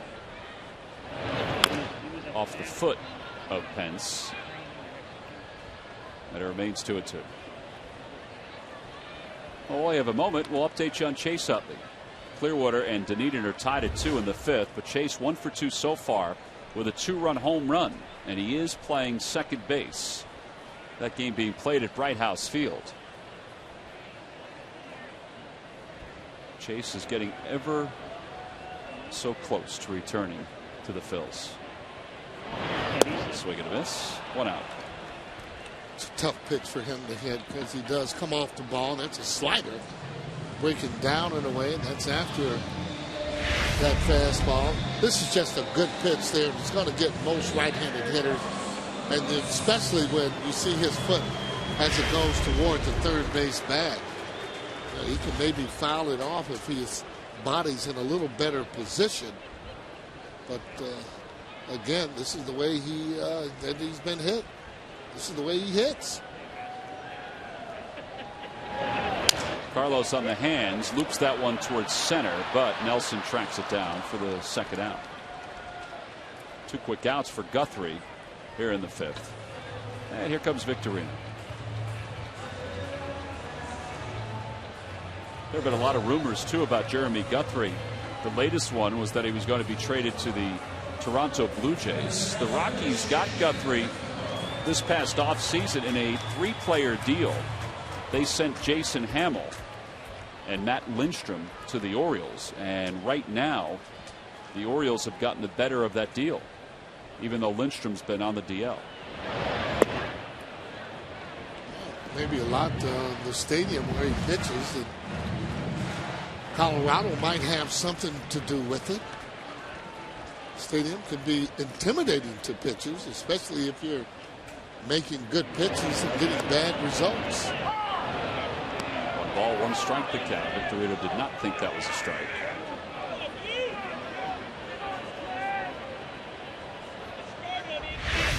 What'd you think, Sarge? Let's see what he's talking about. It was a breaking ball. It's got to be going on sound on that pitch here. That's a ball. You know, and I say that because of the way that he actually catches it and then tries to bring the ball back.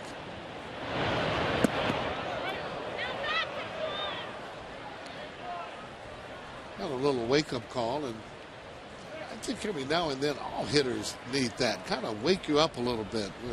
You've been a little bit complacent. Victorino needs to get the foot down and swing the bat with some authority. He was saying the other day he feels like he's got it down from the right side. He just hasn't been able to connect from the left side. Well, he knows what he's doing, and he knows that to be successful and to see the ball with that kick, you've got to be able to get the ball, your foot down, so you can see the ball. There's the kick up, down, and he hits it to right field. Dyer over toward the corner puts it away, and it's a 1-2-3 fifth inning for Jeremy Guthrie. So the Phillies go down in order. We're through 5 here at Citizens Bank Park. Joe Blanton goes back to work at a tie ball game.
Is doing it like only he knows how.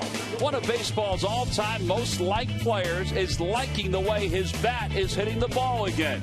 Jim has found his swing since returning from the DL, while the Phillies have found a need for his consistent production.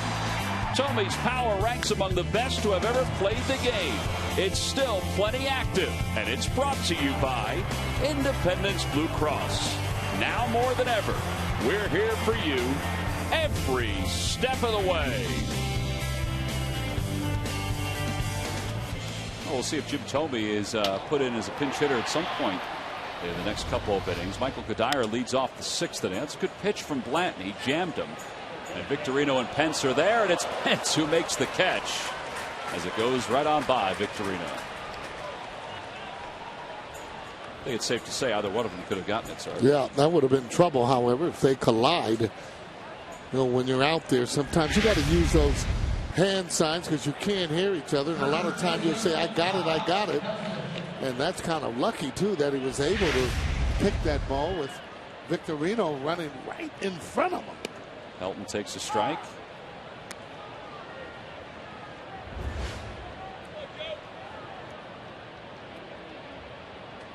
Helton's 0 for 2. He's flying out to center. He's grounded out to first. Down the left field line, Pierre, a long run. He's there, and he makes the catch. Got there pretty quick, almost overran the ball. Ball stayed up in the air a long time. That's a good play, though, to get that out. More importantly to Joe, throwing the balls in good spots. Take a look how far he actually comes. That's what that speed will do for you. See how he reaches back a little bit? Using 2 hands, by the way. I thought it would slice a little bit more. It didn't slice as much as I thought. A little bit higher. Ball's a little lower. It slice a lot more toward the line.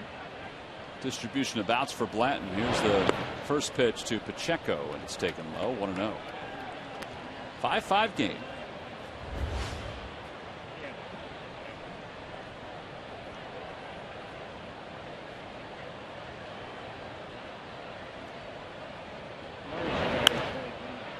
This is a relatively easy inning for Joe Blanton as long as Polanco can make this catch. 73 pitches through 6 innings for Blanton. He's retired the side order the last 2 innings, 8 in a row set down by Joe. We go to the bottom of the 6th.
Right now for great deals. Only a Honda is a Honda.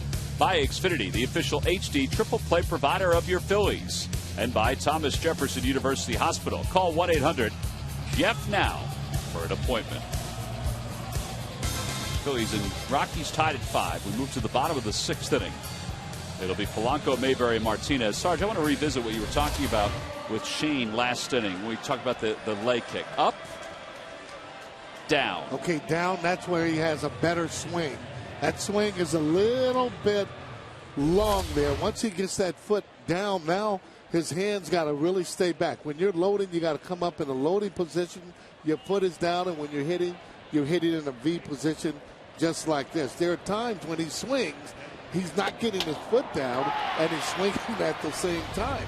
He knows that, trying to correct that, and it's difficult after you've been in such a habit for a long time. The right side, he doesn't do that, and you can tell because of the way he's hitting the ball. He stays through it. Ball has a lot more carry on it when he hits it. Scudero gets to it, but then drops it, so it'll be a base hit for Polanco. Or make it an error for Scudero. 7th error of the year for Scudero. Excuse me, Sarge. When you talk to any of the hitting coaches, they'll tell you the leg kick is the most difficult. And why?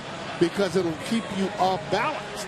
And unless you keep your balance, it's very difficult to be consistent and get hits on this particular level. All right. See, I always we see a lot of guys in this generation of players with that kick. Yep. Matt Holliday's one. Obviously, Shane is another one. Polanco just had a very slight. His was up down real quick. Right. You wouldn't teach it to a younger player? Well, I wouldn't, but the thing is, if he's comfortable, I want to work toward his strengths. Okay. So if he's comfortable, he's getting his foot down, yes, that's okay to be able to do that. Right, and Shane has obviously been comfortable. And he's been one of the best center fielders. He's been comfortable, and at times a little bit too long with his swing, especially on the balls that are inside. You want to be a little bit quicker to the ball. Mayberry lays off 1-1. Not good balance right there for Mayberry. You know, when you take a pitch, you want to take a pitch as if you're going to hit it. So therefore, when you're hitting a pitch, you're not off balance. So when you take a pitch, you shouldn't be off balance. You know, you anticipate it, a strike, until it isn't. We jammed him a little bit on that pitch, so it's 1-2. You know, and he is starting to feel better. You can tell with his swings, not feeling for the ball. See what he gets right now, which will probably be either that fastball in again or the slider, which will be down and away. And there are times, too, with Mayberry that he runs out of bat. And a called strike 3. Well, down worse. looking for the first out. Michael Schwarber's warming here in the 6th inning. The Phillies might think about using Thome against the right-hander Jeremy Guthrie, although Blanton's coming out of the on-deck circle. And now the Rockies get a left-hander up in the pen. It's Rex Brothers. They just now got the lefty up. Well, that probably would have been, I'm sure, for Thome if he was going to hit, especially with a runner in scoring position. Michael Martinez hit a home run earlier in the ball game, and for that home run and each one hit by the Phils, one tree will be planted by the Pennsylvania Horticultural Society as part of Home Runs for Trees, a partnership between the Phils, PHS, and Aramark. Home Runs for Trees is part of Plant 1 Million. For more information, visit Phillies.com/red goes green. They're going to say that ball was caught and Scudero dropped it in the exchange. Brian Honora, the second base umpire, couldn't see it, so the third base umpire, Tom Hallion, made the call. Well, it wasn't hit that hard off the end of the bat, just a little bit. It appeared he did have control of the ball there. You can see how he catches it. He does have it, and it's just in the transfer where he's trying to throw the ball around that he dropped it.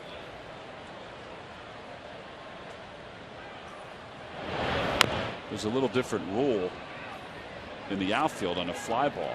I mean, you have to make a clean exchange from glove to hands in order for it to be ruled a catch. Here's Jim Thome was getting himself ready just in case the Phillies needed him to pinch hit.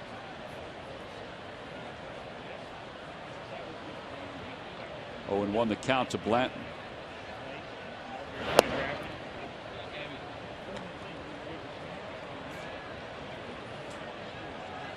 Well, let's face it, Big Joe Blanton looked pretty good last half of that inning, and pitching, jamming the hitters.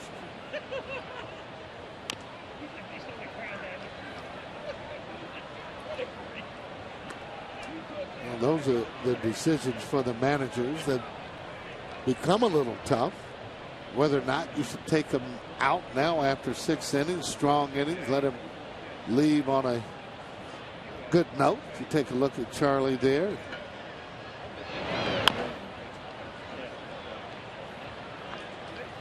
Clubhouse manager Frank Copenhagen. I think Charlie's comfortable that Joe is comfortable on the mound right now. Yep. And with Polanco over at first and not in scoring position like you had mentioned, yep, he'd wait to use Thome. I think he wants to use Thome, though, sometime in the next day or two, just to kind of capitalize on what he did during interleague play, make sure he's fresh. Magical. Well, be able to come back and hit the ball the way that you feel that you should. It's a lot of home runs he's hit in his career. Sounded like a broken bat. Helton makes a diving play, and Guthrie's there to cover. 3-1 on the putout. Phillies leave one over at first. So Todd Helton figured out, I'll wait for my pitcher to cover. I got plenty of time. We go to the 7th in a 5-5 game.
Well, this one settled down a little bit. It looked like it was going to be a real slugfest. Now it's 5-5. Some scoreless innings there. The 5th and the 6th as we go to the 7th inning. Willeen Rosario has a 3-run home run tonight. Michael Kadire, Chris Nelson have solo homers. And Michael Martinez, 3-run home run for the Phillies, his first of the year. Joe Blanton, last couple innings, has pitched really well, settled down, and gotten them out fast. Yeah, 5-pitch inning in the 6th. Now he'll begin the 7th. He has Bastardo warming in the background.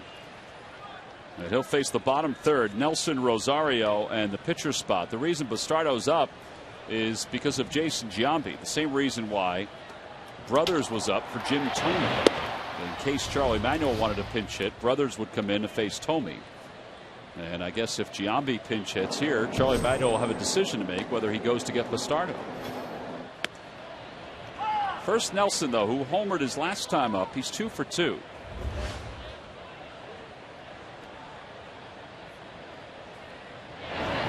A line drive caught by Jimmy Rollins high in the air, and he got every bit of it. One away here in the 7th. Well, he did a great job of timing his leap there, too. Jimmy only has so many ups, so much in his ups, and he has to time it perfectly here. And then I don't know that he can go any higher than this. That's just an outstanding play. Yeah, really high. And it's all because of the timing. See, he's at the apex right there of his leap when he catches. If he starts a little early, a little late, can't get there. That's a great job. What away now for Rosario. That's just one of those athletic plays you do not teach. You don't think Gigi taught him that? I don't think Bo even taught him that. Rosario's 3-run home run back in the 2nd gave the Rockies the lead the first time. And they led it again in the top of the 4th. So he just got a breaking ball there, something off speed away from him, because he's shown he wants to hit some fastballs. He is very aggressive. 0-2 the count. And a call, strike 3. Got another breaking pitch, got him looking. Good job by Joe. He really has settled in. These lucky fans are tonight's Citizens 7. They were to see the prize pack courtesy of Citizens Bank. Citizens Bank with the most 7-day branches in the Philadelphia area. To find a branch near you, visit citizensbank.com. Gutfield hit now with 2 outs and nobody on base. He's well stretched out as a starter. Yeah, a pitcher who has just been hammered this year relentlessly, and that's why they're going to use him as a kind of a middle guy for some innings.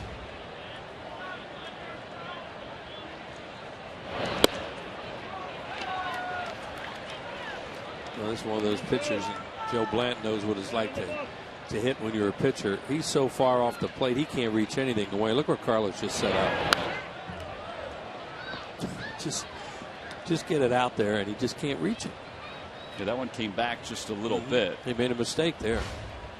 So he had a major league scoreboard. The Mets are shutting out the Orioles again. Amazing. Baltimore's going to think, I got to get out of New York. And a curveball called strike 3. 6 strikeouts for Blanton. He's retired 11 in a row. He's done a heck of a job settling in since the 4th inning. Time to stretch here at Citizens Bank.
answer. All right, Wheels, here we go. Which current Philly holds the Rockies' record for most singles in a season with 163? Juan Pierre.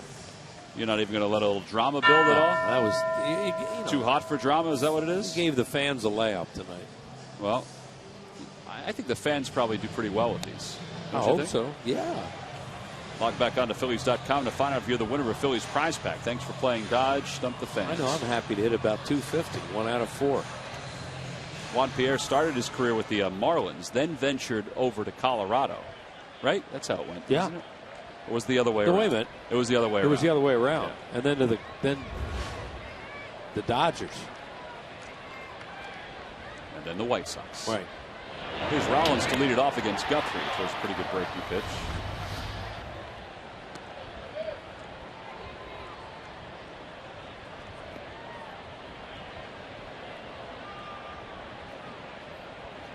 Florida, then the Cubs, then the Dodgers. Yeah. Here's the 0-1 pitch to Rollins.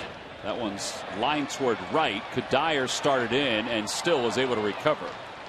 And he makes the catch for out number 1 here in the bottom of the 7th inning. It'll bring Juan Pierre to the plate. Pretty good play during the top of the 7th inning by Jimmy Rollins. And I would think Joe Blanton was pretty appreciative of these ups by Jimmy.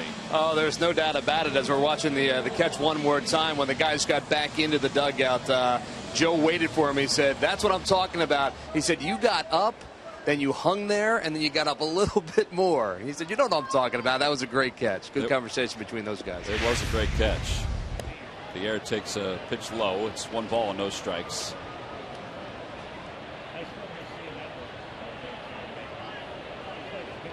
Brian Schneider and Joe Blanton chatting there. There is bullpen action again for the Phils. Bastardo's up. Pitch count's under control. If they would have sent him out another inning, he certainly has been mowing them down.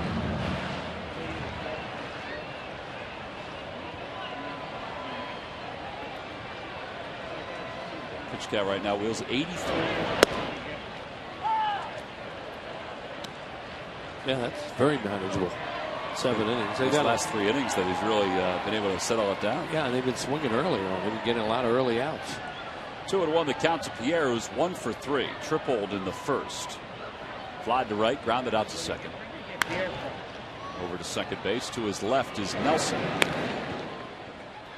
And there were 2 away. Guthrie has allowed just 1 base runner, no hits, through 2 2/3. And that certainly doesn't match up to his stats. Or the starter stats as a whole. The starters for the Rockies, a 6.31 earned run average coming into this ballgame. Their overall team ERA, 5.38, is the worst in the National League. You're going to score a lot of runs to win games when the team ERA gets up like that, especially the starters.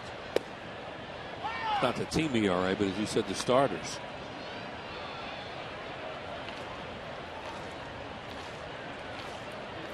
Won the count to Hunter Pence.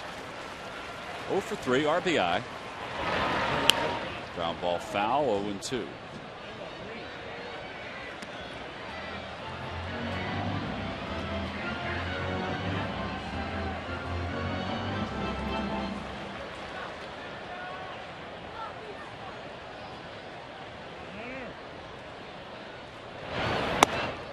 They did last night, and he swung through that high fastball. He lays off here.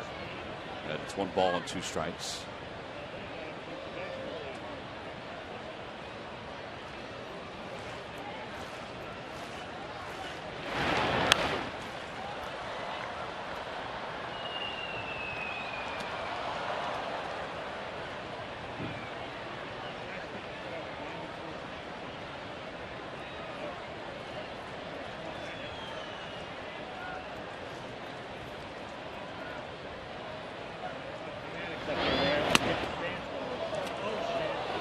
That. Just somehow got Jared Fairchild. Didn't hit anything. He just missed it. We're talking about how good he's been all night blocking balls in the dirt. You could hear it hit his chest protector, it sounded like. Boy, that's got to stun him. Scott Sheridan, the Phillies athletic trainer, came out quickly. Tom Hallion came down the third base line. Or maybe it hit him in the mask. Well, it didn't hit anything before. Here it comes. No, he just misses this. Fastball. He was late to get the glove. Oh, man, was he late to get the glove. Hit him right in the mask. Did Rosario get a little bit of Nope. leather on it? He got nothing on it. Wow. That's a big man, too, in Chad Fairchild. When the umpires really depend, on the catcher protecting them back there. Oh. I think Rosario was crossed up because he was not even close to making a play on that. Well, I know how you can get crossed up when there's Oh, nobody I know. on second, but it happens. Whitey would say those are pitchers out there. Anything can happen. Boy, that'll stun you.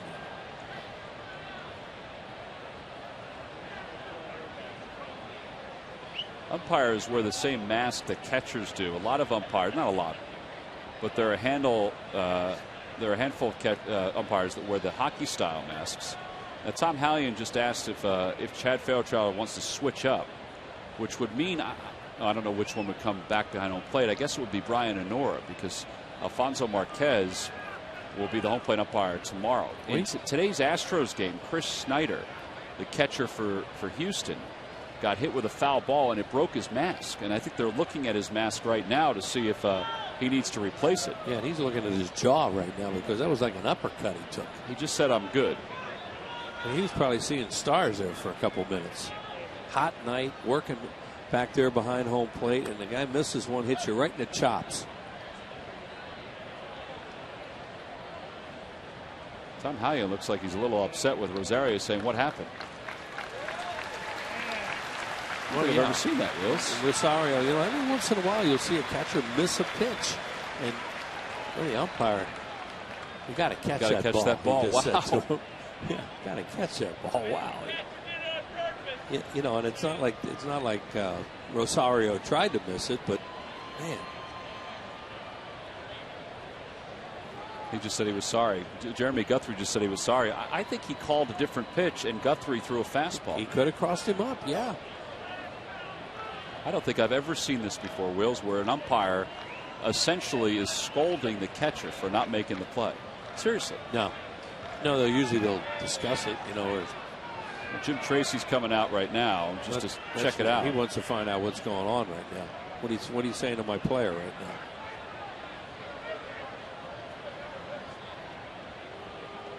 Okay, something about a fastball. Said he called a curveball or he called something else and he threw a fastball. Oh, yeah, that's what it is. I mean, he crossed him up, but that's what I'm saying is how can you cross a guy up when there's nobody at, 1, 2, 3 normally. Here we go. Let's listen.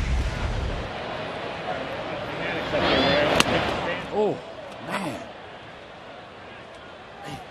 That gives you a heck of a sense. For what it's like down there, you really get no feel until you see something like that. Man. I thought that was interesting, though, that Tom Hallion said that to Rosario. Yeah. I guess he wanted to make sure. Listen, you didn't do that on purpose, did you? Well, when we were in there earlier, I'm making such a point about how good he is blocking balls in the dirt and a tremendous catcher back there. So it just seems strange that he missed one. Here's the 3-2 pitch to Hunter Pence. That's a fastball line towards center, caught by Nelson, the second baseman. And the side is retired. Phillies go down in order. Chad Fairchild looks like he is able to continue. We'll continue to the 8th inning in a 5-5 ball game here at Citizens Bank Park.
any size soft drink or sweet tea is just $1. Buy Nissan's National 10 event for a limited time. Get bonus cash on Altima and Rogue. Visit ChooseNissan.com or your local dealer. And buy the Pennsylvania Lottery. Play the new instant game for the Pennsylvania Lottery. Black tie. Must be 18 years or older to play. Please play responsibly. We have some changes for the Phillies as we move to the top of the 8th inning. John Mayberry has moved to left field from first base. And Ty Wigginton will take over at first. Antonio Bastardo will be the new pitcher for the Phillies. Bastardo in his 27th game, 2-1 with a 2.53 earned run average. We'll see if Wigginton bats ninth the way they have it aligned now. Because Juan Pierre obviously is the number 2 hitter in the order. And Carlos Ruiz, who's due up fourth, will start the bottom of the 8th. The pitcher spot's so far away that it looks like they're going to bat him straight up because they're not going to worry about Bastardo having to hit or worrying about the pitcher spot because they would pinch hit there anyway since it's, 6 spots away? Yeah. I hadn't heard whether they had said anything yet. So. No. Well, they haven't. Dexter Fowler will pinch hit for the Rockies. He'll pinch hit for Tyler Colvin. I think Tom Hallion just said something to Carlos Ruiz, then said something to the Rockies.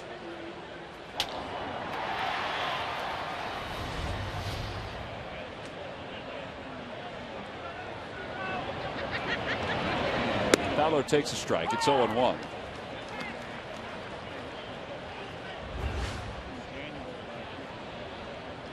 .260 hitter with 8 home runs, 30 runs batted in. He could run. He's a guy who gets on base could be a problem. But I guess getting on base has been a problem for him. Yeah, he's 1 for 13 on this road trip. He was 0 for 1 in last night's ball game.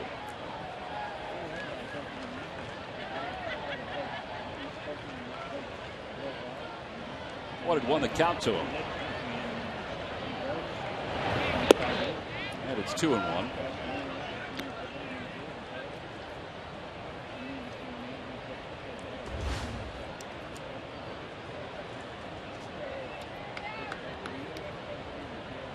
Rockies have Matt Belisle warming up in the pen.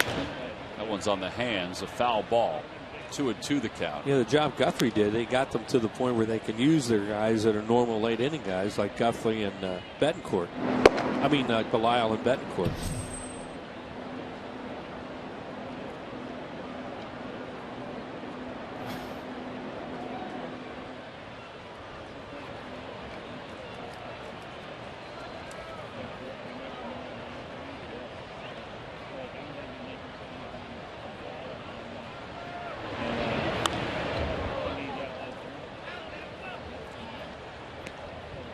Every time the Phillies pitchers retire the opposition 1-2-3, Comcast will make a contribution to Phillies charities.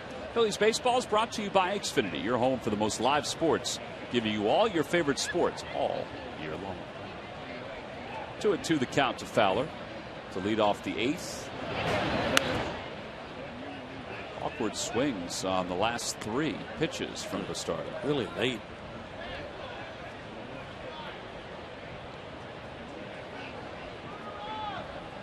Bastardo missed a few games because he had a black eye and a really nasty cut over his eye. A little upset with himself on the road trip on an outing that he had. He lost that battle in the weight room. 3-2, yep. Slammed a piece of PVC piping down. And it hit him right in that eye right there, right in his left eye. You know, it really causes some problems. So you got to throw this down the middle and take your chance. You don't want to walk this guy. Checked his swing. They appeal. No swing. So Fowler's aboard with a leadoff walk here in the 8th. 3-2 breaking ball. And that'll bring Scudero to the plate. Atlanta Braves will come to Philadelphia for the first time on Friday, July 6th to start a 3-game series. 2 night games and a day game Sunday the 8th at 1:35. Make your plans for summer right now. Phil's and the Atlanta Braves. Hotly contested rivalry over the last few years. Scudero is flied out to right, grounded out to short, popped out to second. Fowler takes his lead off first. First pitch outside, 1-0. No sign of a bunt there either. I thought, well, maybe they try to bunt him over, but then you've got left coming up in Gonzalez. You've got right-handed, and then you got left again. So, you know, you can see if they bunt here, they could see that Bastardo could potentially pick his way through the lineup here with matchups. So they're, right now at least, looks like they're swinging away. Nope. Shows bunt, takes it back. It's 2-0. Fowler has stolen 6 bases, has been caught once. Rich Dower, third base coach, laying down the signs. Fowler's hit 209 right-handed. They throw him a 3-2 slider. That just, I mean, you know, everybody has a reason for what they do, but that just seems strange that, you know, that knocked the bat out of his hand.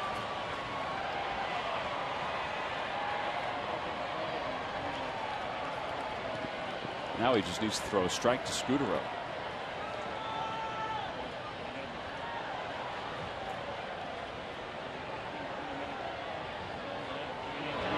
Oh, heck of a play by Wigginton.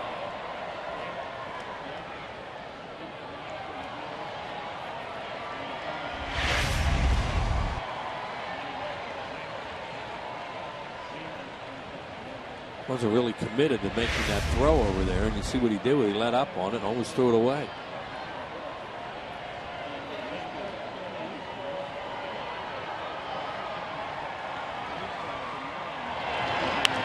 In the air to left field. Mayberry on the run over toward the line. Does he have room? He does, and he hits the padding and drops the ball. It's a foul ball. Hope he's okay. He's holding that, squeezing that right hand, left hand, excuse me.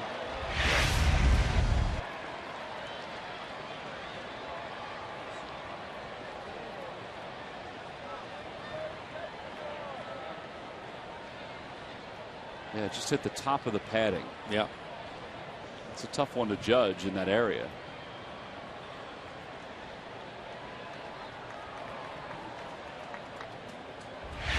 Fowler was headed back to first base then when Bastardo threw that pitch.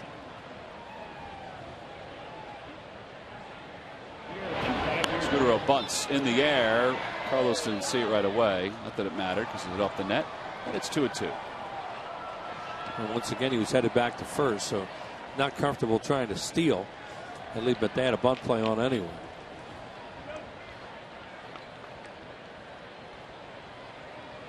Ty Wigginton, who was part of the Rockies last year, talking with Dexter Fowler over there at first.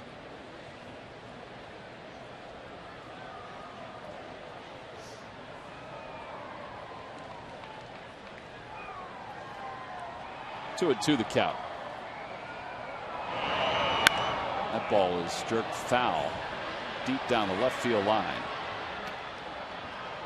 Well, he guessed right when he was out in front.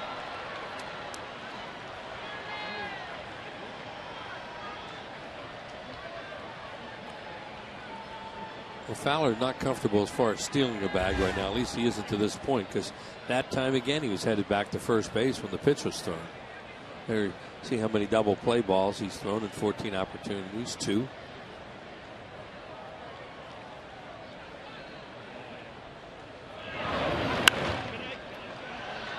Well, they committed in on him. Fowler headed back again. And he's cheating too. Well, you get to a point right now when you're throwing in, the guy's looking in there, you might think about trying to go away. But Bastardo does not have very good command of anything tonight. And if you miss, then you're 3-2 and they'll start the runner. See Fowler's career numbers. We mentioned 6 steals this year.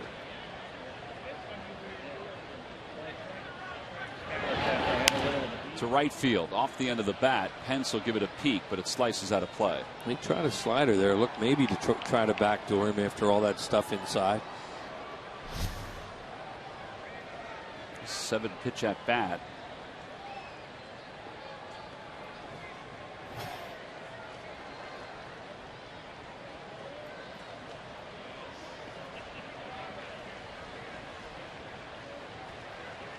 Big hole on the left side because they're going to guard the line at third. That's where he's pulling the ball right now.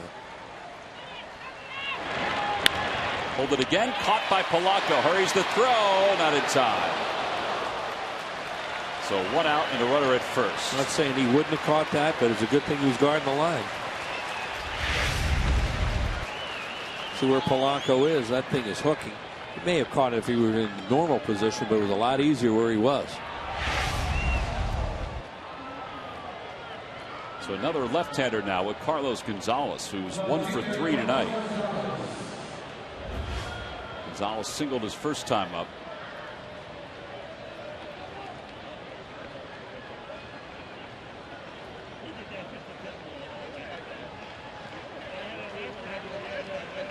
Get him off the line now, of course, at third with a left-handed hitter up.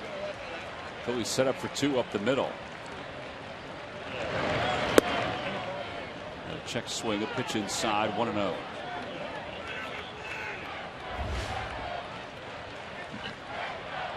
He's the kind of guy that is good against lefties or righties. You can see just by those numbers right there. He's just a good hitter.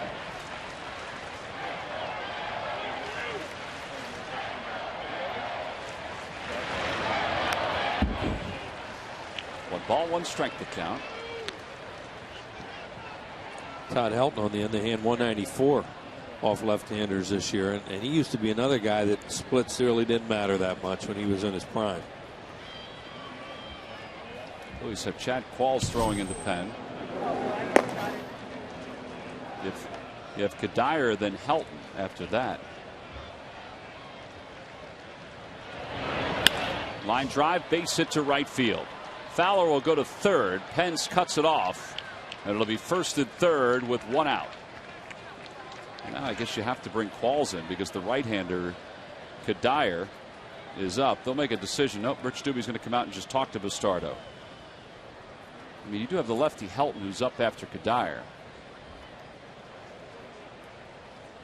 Well, I know what you're saying, and I thought they might do that too and bring in Qualls and hope they get a double play. But they're going to pitch to Kadire, it would appear. Kadire tonight has homered. He's grounded out. He's also flied to right. The hanging slider. And Gonzalez, he doesn't give much ground. That guy's just really solid.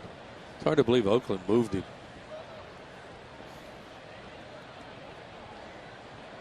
Well, Rich Doobie's going to finish up this conversation. Chad Fairchild walking out just to break it up. There's a big spot here with 1 out and runners on first and third. Phils and the Rockies tied at 5. The Phils want to build on the momentum of last night's ball game.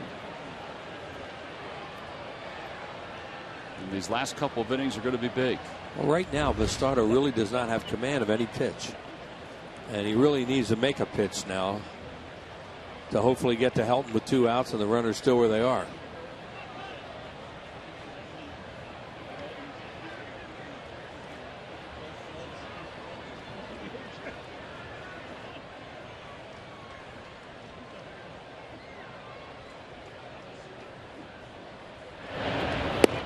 A slider for a strike, and it's 0-1. Probably part of what Rich Doobie talked about there was this guy's been swinging first ball all night, so they went breaking ball on him instead of giving him with fastball on the first pitch. And Kadire, I don't know whether he saw it right away, but he took it. He is an early pitch swinger.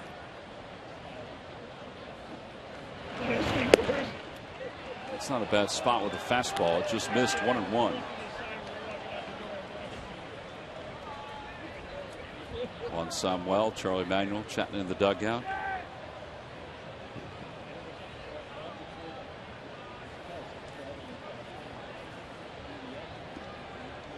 Kadire really did have some good years with the Minnesota Twins. Went over 100 RBIs once. It's that foul, and it's 1-2. He's on pace, as we mentioned, for another 100 RBI year this year. Last year he had 20 home runs, 70 runs batted in. Well, here's where we try. I don't know. We'll see what they do. You might try to just throw that breaking ball down in the dirt and see if he'll chase and go for. They want to go for a strikeout here. 1-2 pitch. Goes for the strikeout, and he gets it. And Kadire's out number 2. That was a heck of a pitch. Well, that was a good idea. You know, you would think when they're up a little bit to him early in the count, now down with 2 strikes with a breaking ball near the plate, and he may chase, and he does. See, the difference in that pitch and some of the ones we were talking about earlier is that has a chance to look like a strike to a hitter out of his hand. But by the time it gets there, obviously it isn't. But they don't have that long to decide. No. Even though Bastardo doesn't throw as hard as he threw last year, he's still at 92, 93 with his fastball. Helton tonight is 0 for 3. Now here's where you really have to bear down, concentrate, and get this out. Fowler's dancing off third, and the first pitch up high, 1-0. Helton is not the same guy off left-handed pitching that he used to be.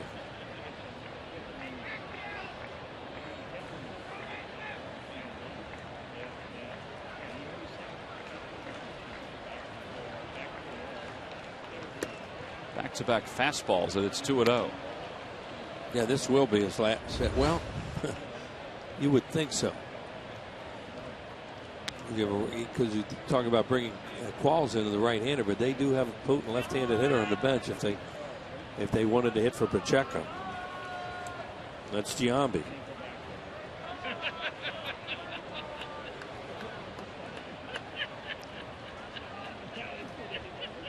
There's Jason Giambi walking around the dugout. 2-0 pitch. Up high, 3-0. 3 homers in the game here. Was that last year? Last year. Yeah. Hit 2 off Kyle Kendrick and 1 off Baez. Runner goes from first, no matter. Trying to get the out here. 3-1 the count. The only thing that does is it keeps the force off at second. For Gonzalez, that's his 10th stolen base of the year. That's a really good time to run because they guessed right that nobody's going to cover. 3-1 pitch. On the outside corner, 3-2. Well, the problem with that steal is now he could score with a base hit from Helton. 3-2 with 2 outs. What do you think? Breaking ball again? I would throw it. Throwing him a lot of fastballs in this at bat. 3-2 breaking ball might work. Here we go. Well, he threw another fastball at 94. And he was late because, you know, Helton, he's not quick the way he used to be, but also in the back of his mind, he's thinking 3-2 slider, and he was able to protect and foul the fastball off.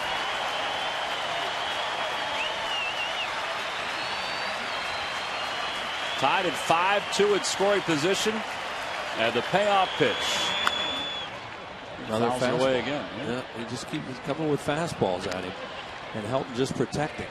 That may have been ball 4. I guess they probably think that Helton's still disciplined enough where he won't chase that slider. Yeah.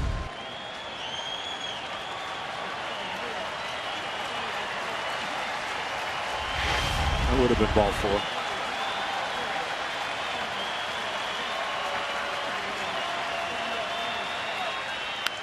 Popped him up.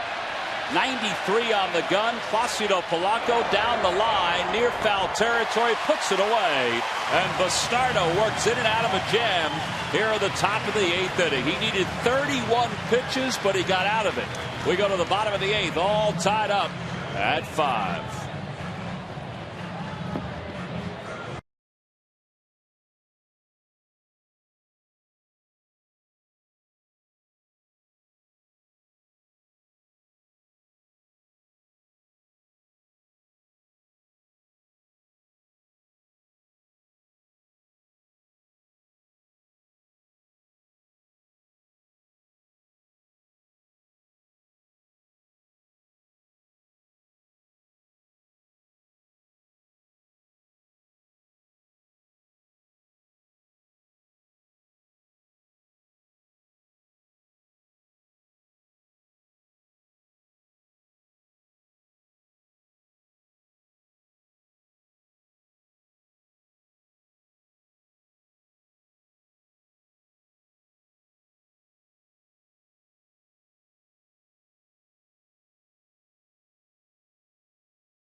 relive history at a unique Phillies alumni luncheon in the Diamond Club Thursday, August 9th from 11:30 to 2:30 at the ballpark. Listen as Bill Giles, Tim McCarver, Ken Tekulve, Bobby Wine, and 2012 Wall of Fame inductee Mike Lieberthal and more share their Phillies stories. The event includes photos with the 80 and 08 World Series trophy.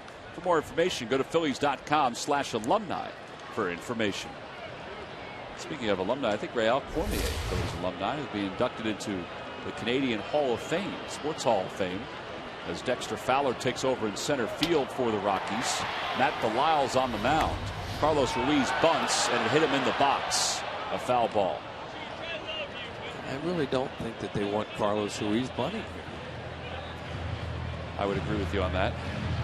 You know, he's in the 4-hole right now, and he's extra base hit guy. And here's, as Tom says, it hits him in the box. It bounces up, thankfully, and hit him while he was still in the box. I mean, to me, I want him to drive the ball somewhere. I guess his thought is, let me try to get on. Yeah, but he's hard to move around the bases, too. You know, that's why you get him to second. It's a little easier. Oh, and to the count to Carlos. He's 0 for 2. He walked his second time up tonight.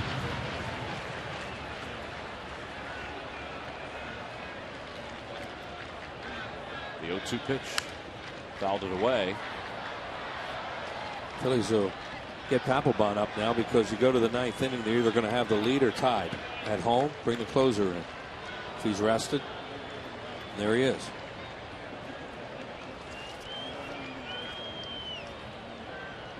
Jim Thome waiting for a chance. Carlos is 2 for 6 with a double lifetime off Belisle. That was a long look in for Belisle, who we first saw in the big leagues with the Cincinnati Reds.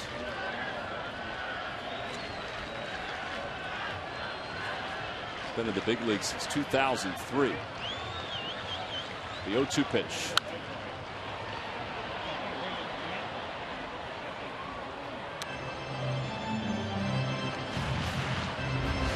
Talking last inning about maybe a slider to help, but it became more and more apparent they were beating him with fastballs. Yeah. So it looked like they just decided we don't think he's gonna get around on a fastball. Maybe he'll put one in play and we'll get him out, and he did. You mentioned too, he's got a good eye. They probably figured once he got 3-2, he'd lay off the slider if it was out of the strike zone. Yeah. Most often it is. And once you're beating a guy like that on the fastball, you don't even want to speed his bat up with something off speed. 1 ball, 2 strikes to Ruiz. Oh, it hit him. For the 11th time this year, he's been hit by a pitch.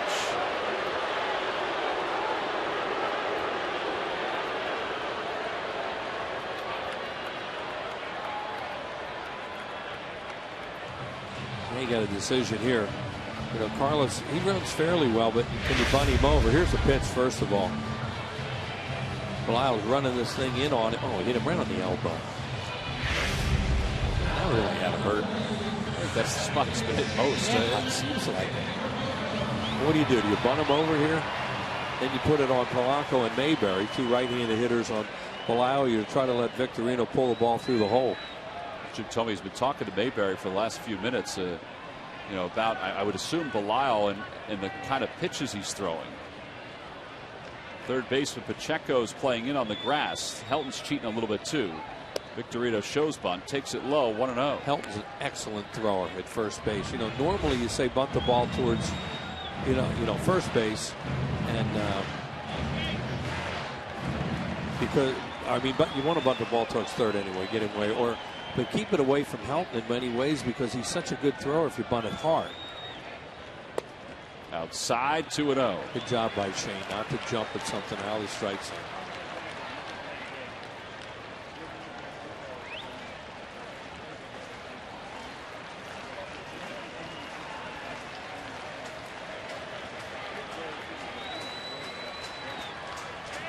Now does he take it off? He's ahead in the count. That's a good question because he figures he's going to get a fastball. And maybe he can pull it in the hole and get it your first and third. No, he's going to square.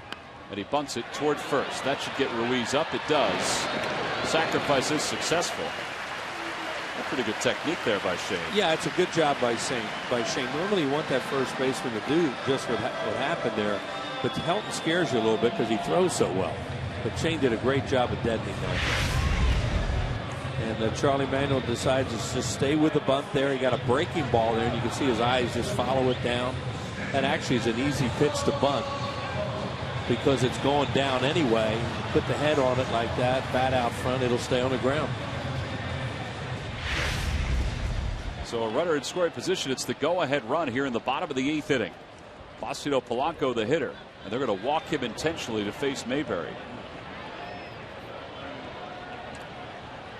Mayberry, who is 1 for 2 tonight with 2 runs scored, a double, has 3 hits and 6 at-bats in the series. Polanco's 0 for 3 lifetime off this guy, off Belisle, and Mayberry's never hit off him. They think a double play ball? Is that why? They're either thinking that or they're thinking Polanco's the kind of guy that can dunk one out there and get a base hit and score the run. So, and they're going to take their chances. Yeah, as you say, Tom, on a double play ball. Is that left-hander ready? Yeah. In case Toby is asked to come out. It'll be Mayberry. He'll walk to the plate. Bob Apodaca's coming out to the mound to talk. You're wondering about whether they could hit Tomey here for Mayberry. If anybody can play the outfield, the only guy they can have is Luna play left field off the bench because Pierre's out. Right. I guess Martinez could play too, and they could put Fontenot at second. Right. Tonight on Sportslight, the highlights of this ball game, plus reactions and analysis of Joe Blanton's outing against the Rockies. Plus an inside look on NFL players and alums learning what it takes to be a broadcaster. Get all the news Philly fans need to know on Sports Night after the Phillies postgame live, only on Comcast Sportsnet. One of my old partners, one of my partners in football, was part of that program. Ross Tucker out of Princeton University. Great guy, great broadcaster. He was part of that same program that we'll talk about tonight on Sports Night. Do you think it helped him? I think so. I mean, he's a smart guy anyway, and he's an excellent announcer, but I think it got to give him an idea of how to get ready to be an NFL announcer. The pitch in the alley's pretty much on Mayberry. A little bit to pull and left. Juan Samuel trying to get Ruiz off second with a good lead. First pitch is over for a strike. It's 0-1. Fowler's kind of deep in center. Gonzalez in left field is normal depth. Above average on Gonzalez. Average on Fowler. Average on Kadire as far as they're throwing. Chopper foul, 0-2 the count. Mayberry just trying to make some good contact. We drive in the go-ahead run. You know, he's reached base more than anybody else in the National League on errors this year. Contact's important. That'll work. Well, I think that Tracy, as we talked about, is taking his chances here. He didn't want Polanco to beat him with a base hit somewhere, and they think they can get Mayberry out.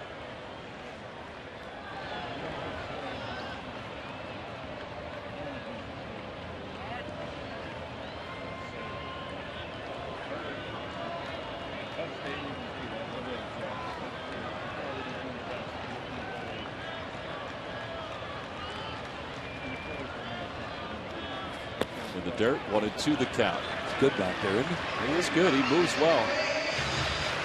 When he calls a breaker ball in the dirt, he knows he calls a breaker ball. He anticipates it in the dirt, except for the one that they missed on the cross-up, it looked like, and hit the umpire. But he is really quick back there behind the plate as Rosario, the way he shifts.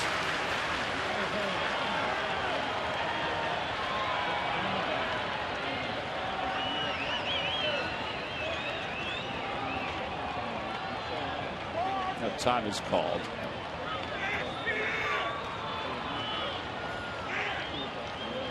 Phillies have been in search of one of these wins in their final at bat, where they take the lead in their final at bat and then leave it for Papelbon to close it out. The 1-2 pitch in the dirt, backhanded this time by Rosario. 2-2. Yeah, they've had all these games that have gotten tied late on the road, and then they've been losing them.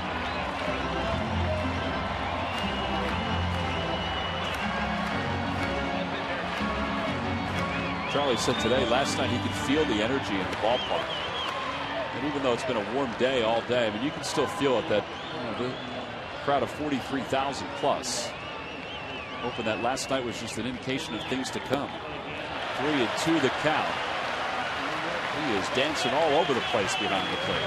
Really good back there. I mean, that was another slider that buried into the ground, into the dirt, and was blocked. I don't know. I don't think you can run here. Would like to, but you worry more, I think, of a strikeout double play with John than a ground ball double play. But we'll see.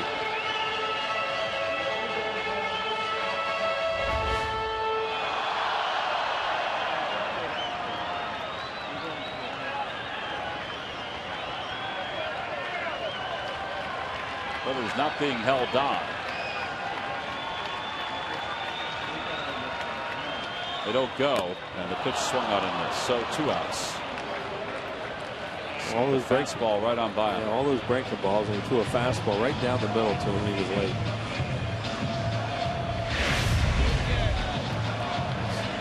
See fastball grip right there and sunk a little bit.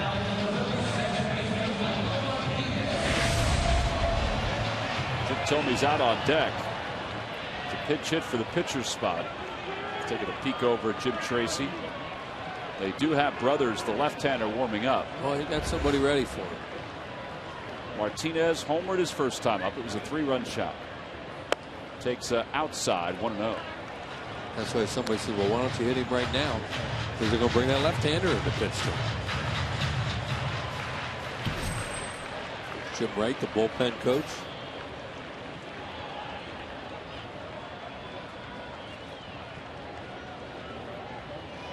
Two 2-0.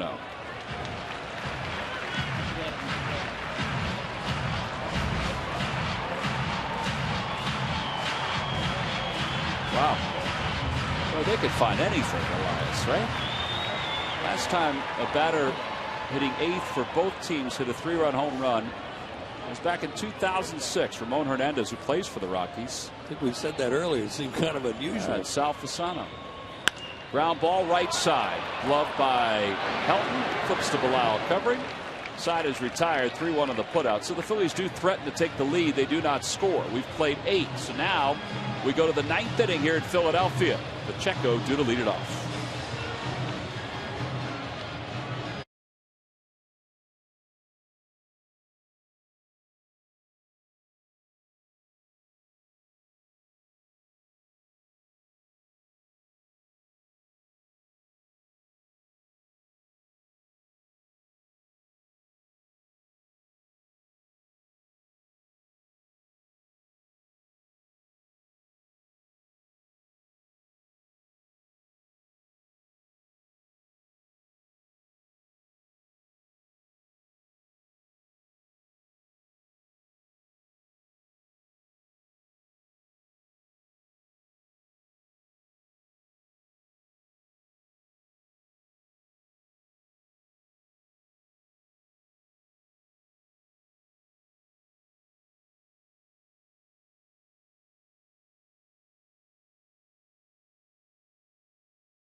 Time now for the Coors Light Freeze Cam on a warm night here in Philadelphia. It's going to be warm the whole week. Got to keep yourself cool. I would have put the hot dog case on your head on a hot day like this. Got to wet down the field. Grass gets burnt pretty easy this time of the year. Make sure you hydrate no matter where it is you are around the ballpark. And you might take an adult beverage or two just to cool you off as the night goes on. And I guess if we're talking heat, we might as well talk about the team that's up 3-1 in the NBA championship. Coors Light Freeze Cam brought to you by Frost Brewed Coors Lights. Jonathan Papelbon will take over here at the top of the 9th inning. He'll pick up for Antonio Bastardo in a tie game, 5-5. Scott Sheridan, the Phillies athletic trainer, has been out in between innings talking to Chad Fairchild, giving him a bottle of water, making sure he's okay after taking that ball off the mask during Hunter Pence's at bat in the 7th inning. And Tom Hallion also, obviously the crew chief, he's got to take care of his guys. That's a big fella, and just trying to make sure that he is he's still okay, that there's no cause for concern after getting hit straight in the mask with that fastball earlier.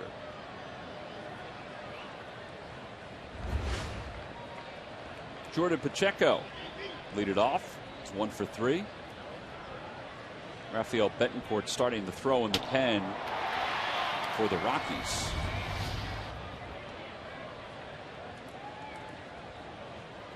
And Pacheco takes low. It's 1 ball and no strikes. He would be their guy if they get the lead. Has 10 saves this year. He's done a really good job. He came over from Cleveland a couple of years ago, and he's been very consistent for Colorado. Ever since the Red Sox made him into a relief pitcher, there was always thought that he could be a closer. A lot of times when teams have put him in there, the Indians in particular, the Red Sox from time to time, he has struggled. This guy hasn't struggled, except for this year in non-save situations. His numbers are a little high. Has not allowed an earned run in save situations. 2-0 pitch. Foul ball, 2-1. Well, I wish we could say it is a save situation, but they weren't able to get a run there in the 8th. But nobody has scored in this game since what? 5th inning? 4th inning. It's a final. Wheels down to Washington. The Nationals have won. They defeated the Rays 3-2.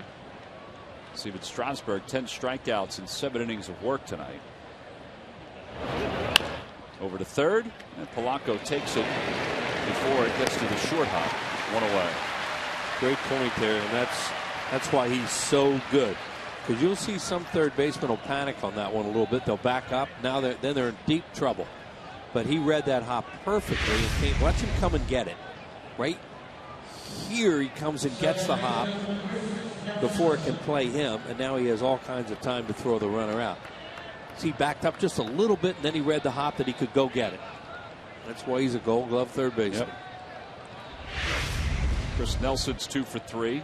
Polanco will be close to the line, a step behind the bag as Papelbon's ready to deal the first pitch. And it's in there for strike. 0-1. Talk about this being a non-save situation. I would think for a closer, this is still the adrenaline rush of a save because it's tied. Right. And his job is to give his team a chance to win it without allowing the other team to score a run. Make it easier for the team to win it in their half of the 9th, 10th, or even the 11th inning. Especially when you're at home, too, like this, because, as you said, there's the adrenaline rush, plus he knows it's 1 inning.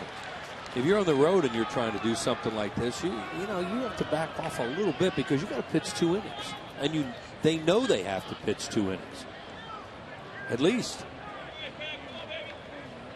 0-2 the count to Nelson. And that has been debated ad what do you call it? Infinitum? Yeah. Something like that.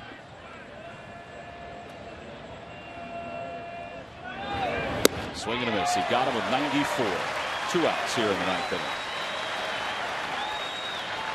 Charlie has acknowledged the debate of putting Papelbon in on the road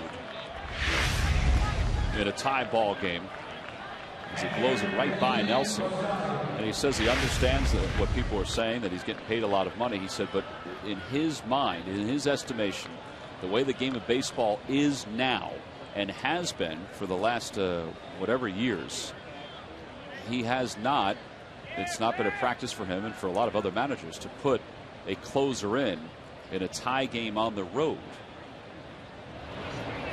In fact, it's never really been debated that often, but as Charlie said, I can understand.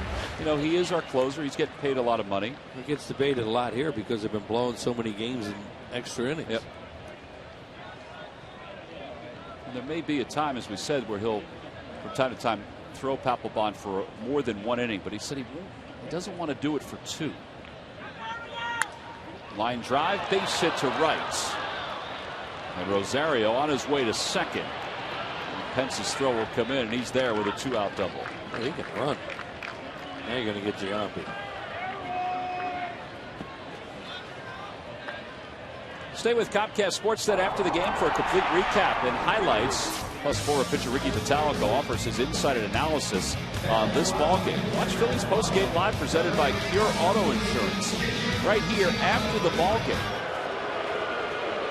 Well, here's Giambi. Got to figure these guys have seen each other. 3 for 9. I think they're going to walk him. Yeah. Yep. Carlos has already put the hand out. Well, he's not going to get a chance with a double homer and 4 RBIs. I mean, Tracy has to send Giambi up there. But he also knows that there's a heck of a chance the Phillies are going to walk him and get after Dexter Fowler. Giambi has 13 official pinch hit appearances this year. He's 5 for 13. That's one of the ones that a manager will do, Tom, and they'll send a guy up there and they'll think maybe he won't do it. Maybe he won't walk. But really,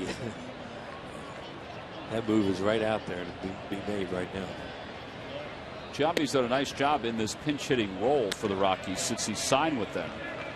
But he has the ability to still play a little first base. Not every day, but he does play from time to time. He's going to be pinch run for here by Josh Outman.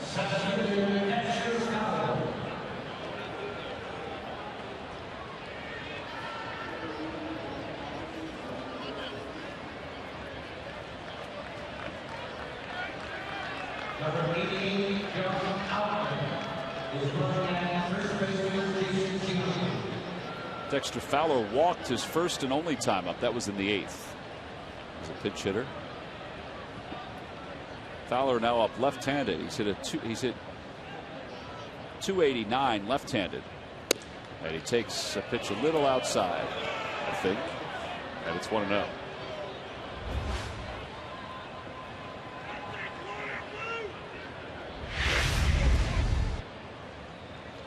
Yeah, maybe a little high. Yep.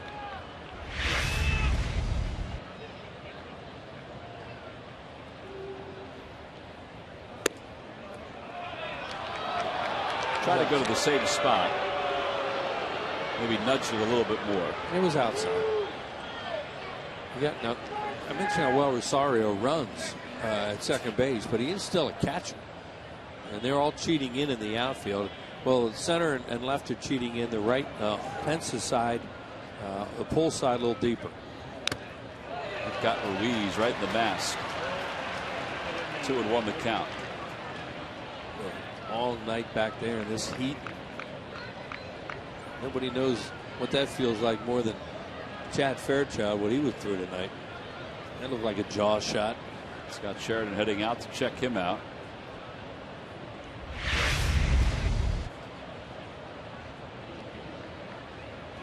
Oh. Got him underneath, too. Scott just asked him if he was all right. Carlos just said, yeah. 1, 2, 3. And it's a jaw shot.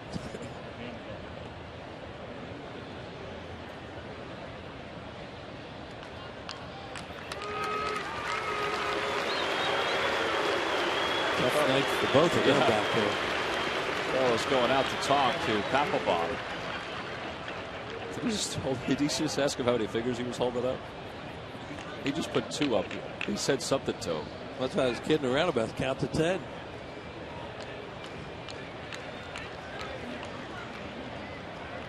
Boy, they're throwing Fowler fastball after fastball, thinking they can beat him with fastball so far.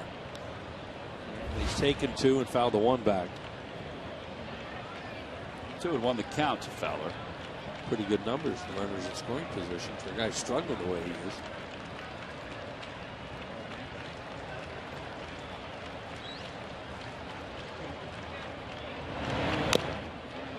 That hit the glove of Ruiz, not the mask. It's 2-2. And another one right back at him.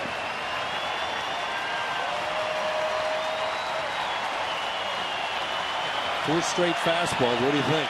I would throw it to him again. Well, they're beating him on it so far.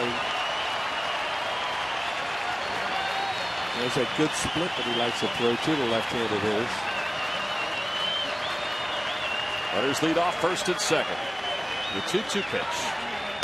He went with the split. 3-2. Yep, and he was out high and outside. Marco Scudero, Papelbon's former teammate, is on deck.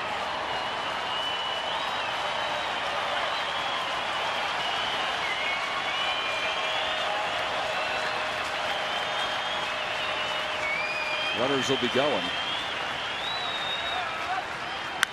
Hit through the hole on the right side, of base hit. Rosario's going to score, and the Rockies will take the lead. It's a 6-5 ball game here in the top of the 9th inning. And Dexter Fowler, with all his struggles, we showed you his numbers with runners in scoring position, has come up, has walked once, and now has the base hit that has given the Rockies the 1-run lead here in the top of the 9th. Yeah, it was a fastball. It was down, and he hit it right through the hole with the runners going. No problem scoring.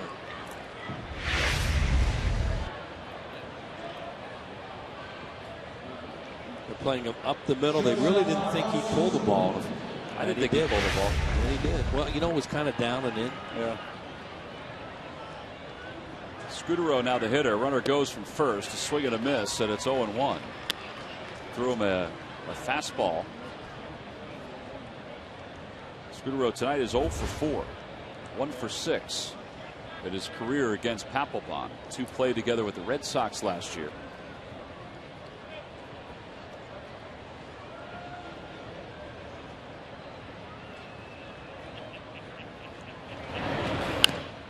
With 2 the count. 2 outs, nobody on base in this inning, and then trouble. Yeah, the Rosario double, and then they walked Giambi intentionally. Outman came on the run for Giambi. Then Fowler followed with the base hit. Phillies start at the bottom with a 9-hole pinch hitter, and then the top of the order in the 9th. Outside, 1-2.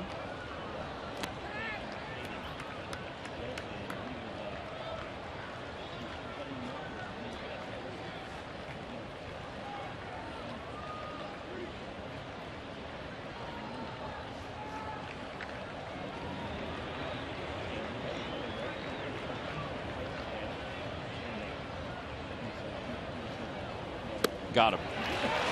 Threw it right on by him. Second strikeout of the inning. All right, now it's up to the offense. The Phils have watched Dexter Fowler give the Rockies a 6-5 lead. On to the bottom of the 9th inning, a pinch hitter, then the top of the order for the Phillies.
Second over to third, and DJ LeMahieu will take over at second base for Colorado. The new pitcher is right-hander Rafael Betancourt, the veteran who has 10 saves in 12 opportunities. He's been a setup guy for a good part of his career. He's always had the stuff to be a closer.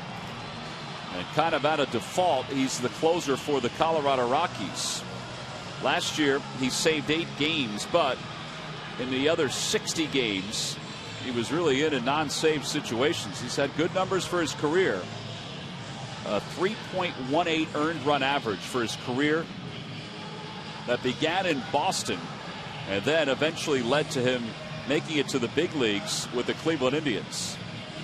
And he's on to face Jim Thome as a pinch hitter. Then the top of the order. So Jim Tracy's team, which has really struggled lately. Well, they've struggled all year. They're 25 and 41. They're 1-11 in their last 12.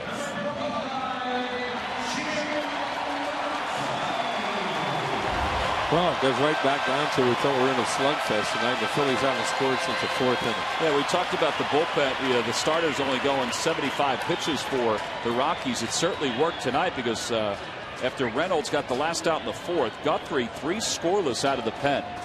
Joe Blanton settled in to pitch well for the Phils after the 4th inning. And now the Phils down by 1. They'll go to work. Thome will lead it off. He had a heck of a run as the DH for the Phillies. No drastic overshift on him. And he's 1 for 11 lifetime off Betancourt. See right there, you know, that's more of a conventional pull defense for a left-handed hitter. Thome with 4 home runs on the road trip. 14 runs batted in. They're deep all the way around to the outfield for him. As Diekman warms in the pen for the Phils. A 1-0 pitch. Lays off. They call it a strike. 1-1. Yeah, they're playing the don't hit it over my head, no doubles defense in the outfield and putting Helton on the pull side on the line at first. That's deep.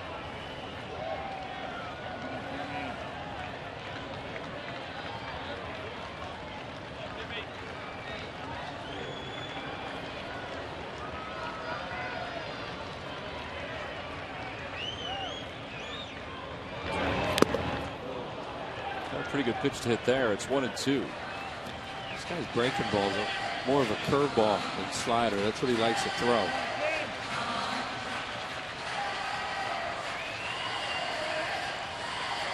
With Jim Thome now relegated to pinch hitting duties, the key is going to keep him somehow keep him sharp. Charlie's discussed that over the last 10 days. Particularly while Jim was hot on the road trip, that he feels like he can keep himself sharp. He said to me today, off these past few games on the road, it'll keep him sharp for a few weeks.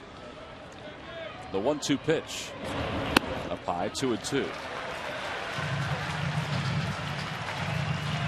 It's just such a different lineup when he was in as the cleanup hitter because it moved other guys around to more comfortable spots. It seemed anyway.